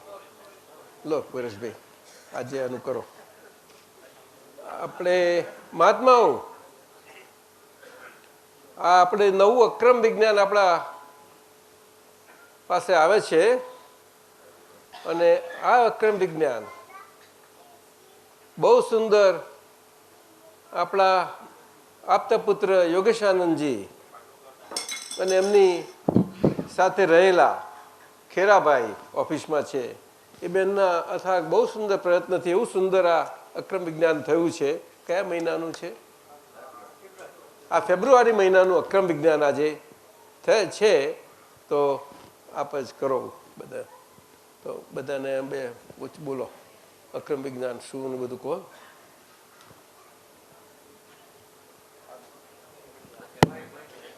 આપો બોલવાનું, નીચે રહો કઈ વાંધો નહીં. અક્રમ વિજ્ઞાન જે દાદા ભગવાન જે ખુલ્લું કર્યું, જે કાળમાં ક્યારેય ખુલ્લું નહોતું, તો એવું આશ્ચર્ય કે જે ખાતા પીતા રમતા સંસારના બધા જ વ્યવહારો કરતા પણ મોક્ષનો અનુભવ થાય એવું આ અક્રમ વિજ્ઞાન એ ગજબનું વિજ્ઞાન છે અને કલાકમાં સમજાઈ જાય એવું છે. અને એનો લાભ આજે આપણને કનુદાદા થ્રુ મળે એવો છે. જેટલો લાભ લેવાય એટલો જેમ બને તેમ જરાક પણ સમય ગુમાવ્યા વગર આ લઈ લો તો ખૂબ ઉત્તમ છે.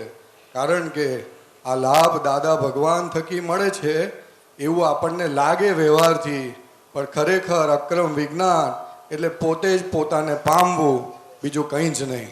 જય સચ્ચિદાનંદ.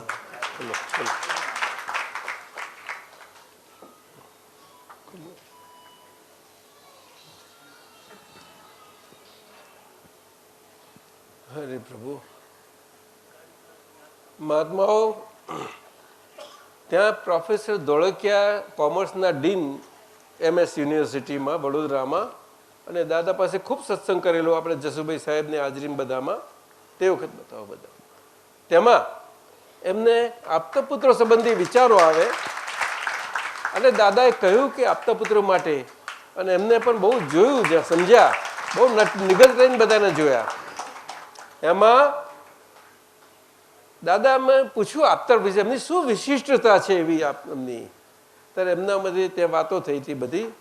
ત્યારે છેલ્લે પછી દાદાએ સરવાર બધું એ કરતા ટૂંકામાં કહ્યું કે એમના જેટલા વખાણ કરવામાં આવે, જેમ જેમ એમની પ્રત્યક્ષ એમની હાજરીમાં એમના વખાણ કરવામાં આવે તેમ તેમ એ વધારે સંકોચાતા જતા જાય, વધારે હૃદયનું સંકુચન થાય એમનું. શું એવા હૃદયવાળા, પવિત્ર હૃદયવાળા, એમ બહુ સુંદર તે વખતે એમના. એ તો અત્યારે આપણી પાસે હાજર નથી એકચ્યુઅલ શું વાર્તાલાપ, બહુ મજાનો હતો. જસુભાઈ સાહેબ હતા બાબુભાઈ હોલમાં ત્યાં વડોદરા. તે બહુ આપણે અમીન સાહેબ બહુ સારું એનું એ કરે છે, અમીન સાહેબ હતા. તો આ છે આપણું ફેબ્રુઆરીનો અંક, આપણા બધા આગળ આવે છે. બહુ સંતોષ. હવે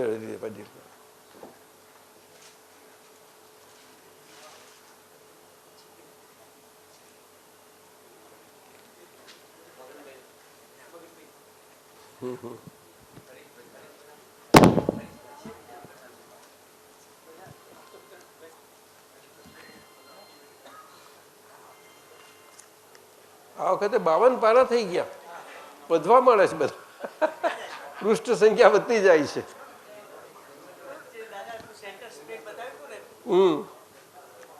હા હા હા, એ તો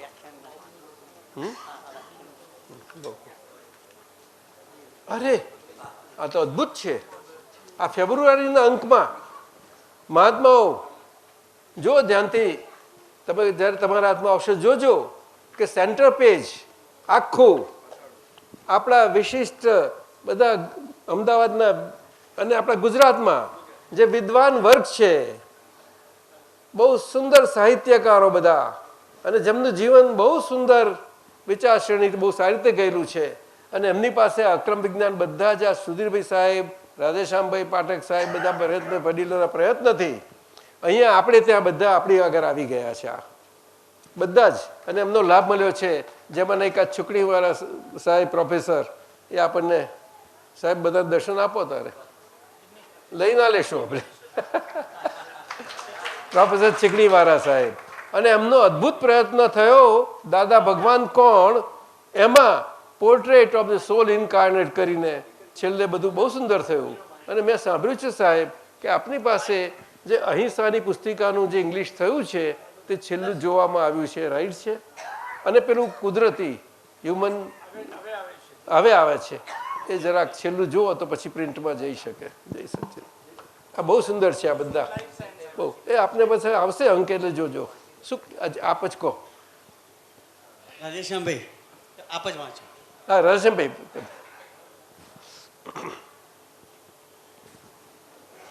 જય સચ્ચિદાનંદ. જય સચ્ચિદાનંદ. પૂજ્ય કનુ દાદાએ આપણે કામરેજ ચોકડી હોલિસ્ટિક રિસર્ચ સેન્ટર એનું મૂળભૂત ફંડામેન્ટલ ફિલોસોફિકલ બેકગ્રાઉન્ડ દાદાના સ્વાનુભવનું દિવ્યાનુભવનું જે સંક્રમણ પ્રક્ષેપણ મહાત્માઓમાં થયેલું છે એ સંદર્ભમાં દાદા ભગવાન જ્યારે મળતા, હું દાદા ભગવાનને જ્યારે મળતો ત્યારે એમ કહે કે સાહિત્યકારો, સાયન્ટિસ્ટો, કલાકારો, બીજા કોઈ પણ ક્ષેત્રના અહીં આગળ આ અક્રમ વિજ્ઞાન દાદાનું જો પામે અને પ્રગટ પ્રત્યક્ષનો મહિમા સમજે તો એ આખું અનેકાંતમૂલક સ્યાદવાદી અભિગમનું પ્રમાણ બને છે. જય સચ્ચિદાનંદ. બહુ સુંદર. એ સંદર્ભમાં સાક્ષરો સર્જકો જે મારા સંબંધમાં અને દાદાની સાથે ગુલાબદાસ બ્રોકર, ચંદ્રકાંત બક્ષી, સુરેશ દલાલ, યાજ્ઞિક, અમૃતલાલ યાજ્ઞિક, એ બધા મુંબઈમાં માટુંગામાં પધારેલા. રામભાઈ બક્ષી સાહેબે બહુ વાત હા, અને ટેલિવિઝન પર ચંદ્રકાંત બક્ષી તો દાદા, હા, અને એમની તેજાબી વાણી ત્યાં આગળ મિષ્ટ અને મધુર થઈ ગઈ હતી. પ્રશ્નોત્તરીમાં ચંદ્રકાંત બક્ષી જે કંઈ લખે એ તેજાબી એસિડિક કરે, પણ દાદાએ એસિડને ડાયલ્યુટ કરી નાખ્યો. એના અક્રમ વિજ્ઞાન બહુ સુંદર કર્યું છે. હવે અહીં આગળ જે મહાનુભાવો પધાર્યા એમાં કનુ દાદાજીનો અમારા ઉપર એક કૃપા કે એમણે કહ્યું કે આ વિશિષ્ટ અને વિરલ અનુમોદન અમારી અનુમોદના છે. અને એમની અનુમોદનાથી અહીં આગળ જે રાજેશ વ્યાસ મિસ્કિન, જેમની તમે નવનીત સમર્પણમાં જોતા હશો, ધીરુ પરીખ કુમારના એડિટર, રઘુવીર ચૌધરી, ચંદ્રકાંત શેઠ વિવેચક, સુમન શાહ વાર્તાકાર વિવેચક, વિનોદ અધ્વર્યુજી, ચંદ્રહાસ ત્રિવેદી, જીતેન્દ્ર શાહ જે આપણા એલની ઇન્સ્ટિટ્યૂટમાંથી અહીં પધાર્યા હતા, રતિલાલ બોરીસાગર મોટા હાસ્ય લેખક, કેશુભાઈ દેસાઈ જે પરમ દિવસે જ મારે ત્યાં આવ્યા હતા, અને હરીશ દ્વિવેદી જે સંદેશમાં અત્યારે કોલમ ચલાવે છે. અક્રમ વિજ્ઞાનના પ્રાપ્ત બોધને વિશાળ જિજ્ઞાસુ અધ્યાત્મ ચાહક વર્ગ સુધી પહોંચાડવા દાદાશ્રીએ સાહિત્યકારો, સાયન્ટિસ્ટો, ચિંતકોને નિમંત્રિત કરવાની દિવ્ય ભાવના વ્યક્ત કરેલી, જેને અધુના વિદ્યમાન જ્ઞાની કનુ દાદાજીએ પણ હાર્દિક અનુમોદન આપ્યું. પરિણામે આસ્વાદલક્ષી વ્યાખ્યાન શ્રેણીનું આયોજન અક્રમ વિજ્ઞાનના તંત્રી એટલે કે આ અદના રાધેશ્યામ અને જય સચ્ચિદાનંદ સંઘના એથી પણ અદના સુધીરભાઈ ના સક્રિય માર્ગદર્શન પ્રમાણે એ પ્રારંભ પામ્યું. એમાં મૂળ પ્રેરણા તો દાદા ભગવાનની જ છે. અને સામેના પાને વિતરાગ વિજ્ઞાનની હોલિસ્ટિક સુગંધ, હોલિસ્ટિક રિસર્ચ સેન્ટર. અક્રમ વિજ્ઞાન કોઈ કલ્ટ કે રૂઢિચુસ્ત સંપ્રદાય નથી. તેથી વિભિન્ન ક્ષેત્રોના મહાનુભાવો જેઓ દાદાશ્રીને પ્રત્યક્ષ મળ્યા જ નથી, પરંતુ અક્રમ સાહિત્યનું પઠન કરીને કેવળ પોતાનું સ્વતંત્ર મૂલ્યાંકન સાંપ્રદાયિક અભિગમથી તદ્દન અલગ આ વ્યાખ્યાન શ્રેણીમાં મુક્ત રીતે રજૂ કરતા રહ્યા છે. અને વિશાળ શ્રોતાવર્ગ તરફથી એનો ઉત્સાહ પ્રેરક પ્રતિસાદ પણ મળતો રહ્યો છે. આ સેન્ટર પેજ પર છેલ્લા 1.5 વર્ષમાં પધારેલા સન્માનનીય વક્તાઓની સાક્ષરોની તસવીરો વ્યાખ્યાન શ્રેણીના સ્યાદવાદી અભિગમનો નોંધપાત્ર દસ્તાવેજ સિદ્ધ કરે છે. જય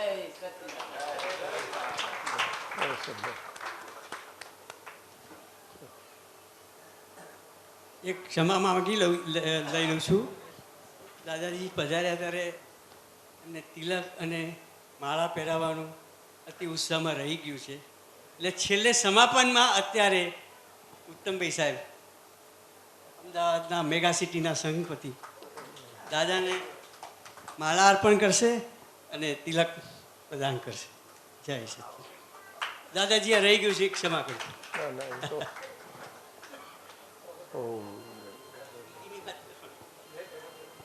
પ્રગટ પ્રભુનું સ્વાગત કરું છું. અમદાવાદના સંઘ તરફથી બધા વતી સંઘપતિને અમે ચરણ કમળમાં હૈયું ધરું છું. પ્રગટાત્માને સૌ સંદેશા એક સમયમાં પહોંચે. પૂર્ત જ વાંચે અંતર તારો કોઈ ન વચ્ચે રોકે. વણડાયલનો ફોન કરું. દર્શન જ્ઞાનચારી ટેલિવિઝને સન્મુખ દેખું છું. મહાત્માઓ અમદાવાદનો સંઘ દાદા ભગવાનના દર્શનમાં અમદાવાદના સંઘ માટે બહુ જ ઉત્કૃષ્ટ અને ઉદાત્ત ભાવનાઓ હતી. આ સંઘ ખૂબ વિકાસ થવાનો છે અને અહીંયાથી આક્રમ વિજ્ઞાન ખૂબ પ્રકાશ પામવાનું છે. એના માટે સંઘપતિ ઉત્તમભાઈને અમે વિનંતી કરીને હાર આપને પ્રદાન કરીએ છીએ કે આપ થોડા ખુલ્લા થઈ જાઓ. આવો વધારે આપણા વસંત ઉત્તમભાઈ સાહેબ આપણા રિસર્ચ સેન્ટરમાં પ્રેસિડેન્ટ શું ટ્રસ્ટી છે અને પ્રેસિડેન્ટ છે અને અમારા સુરેશભાઈ સાહેબ વાઇસ પ્રેસિડેન્ટ છે. બતાવો તો બધાને દર્શન આપો. એમને રિસર્ચ સેન્ટરમાં ઘણું એમનું યોગદાન કરવાના. ચાલો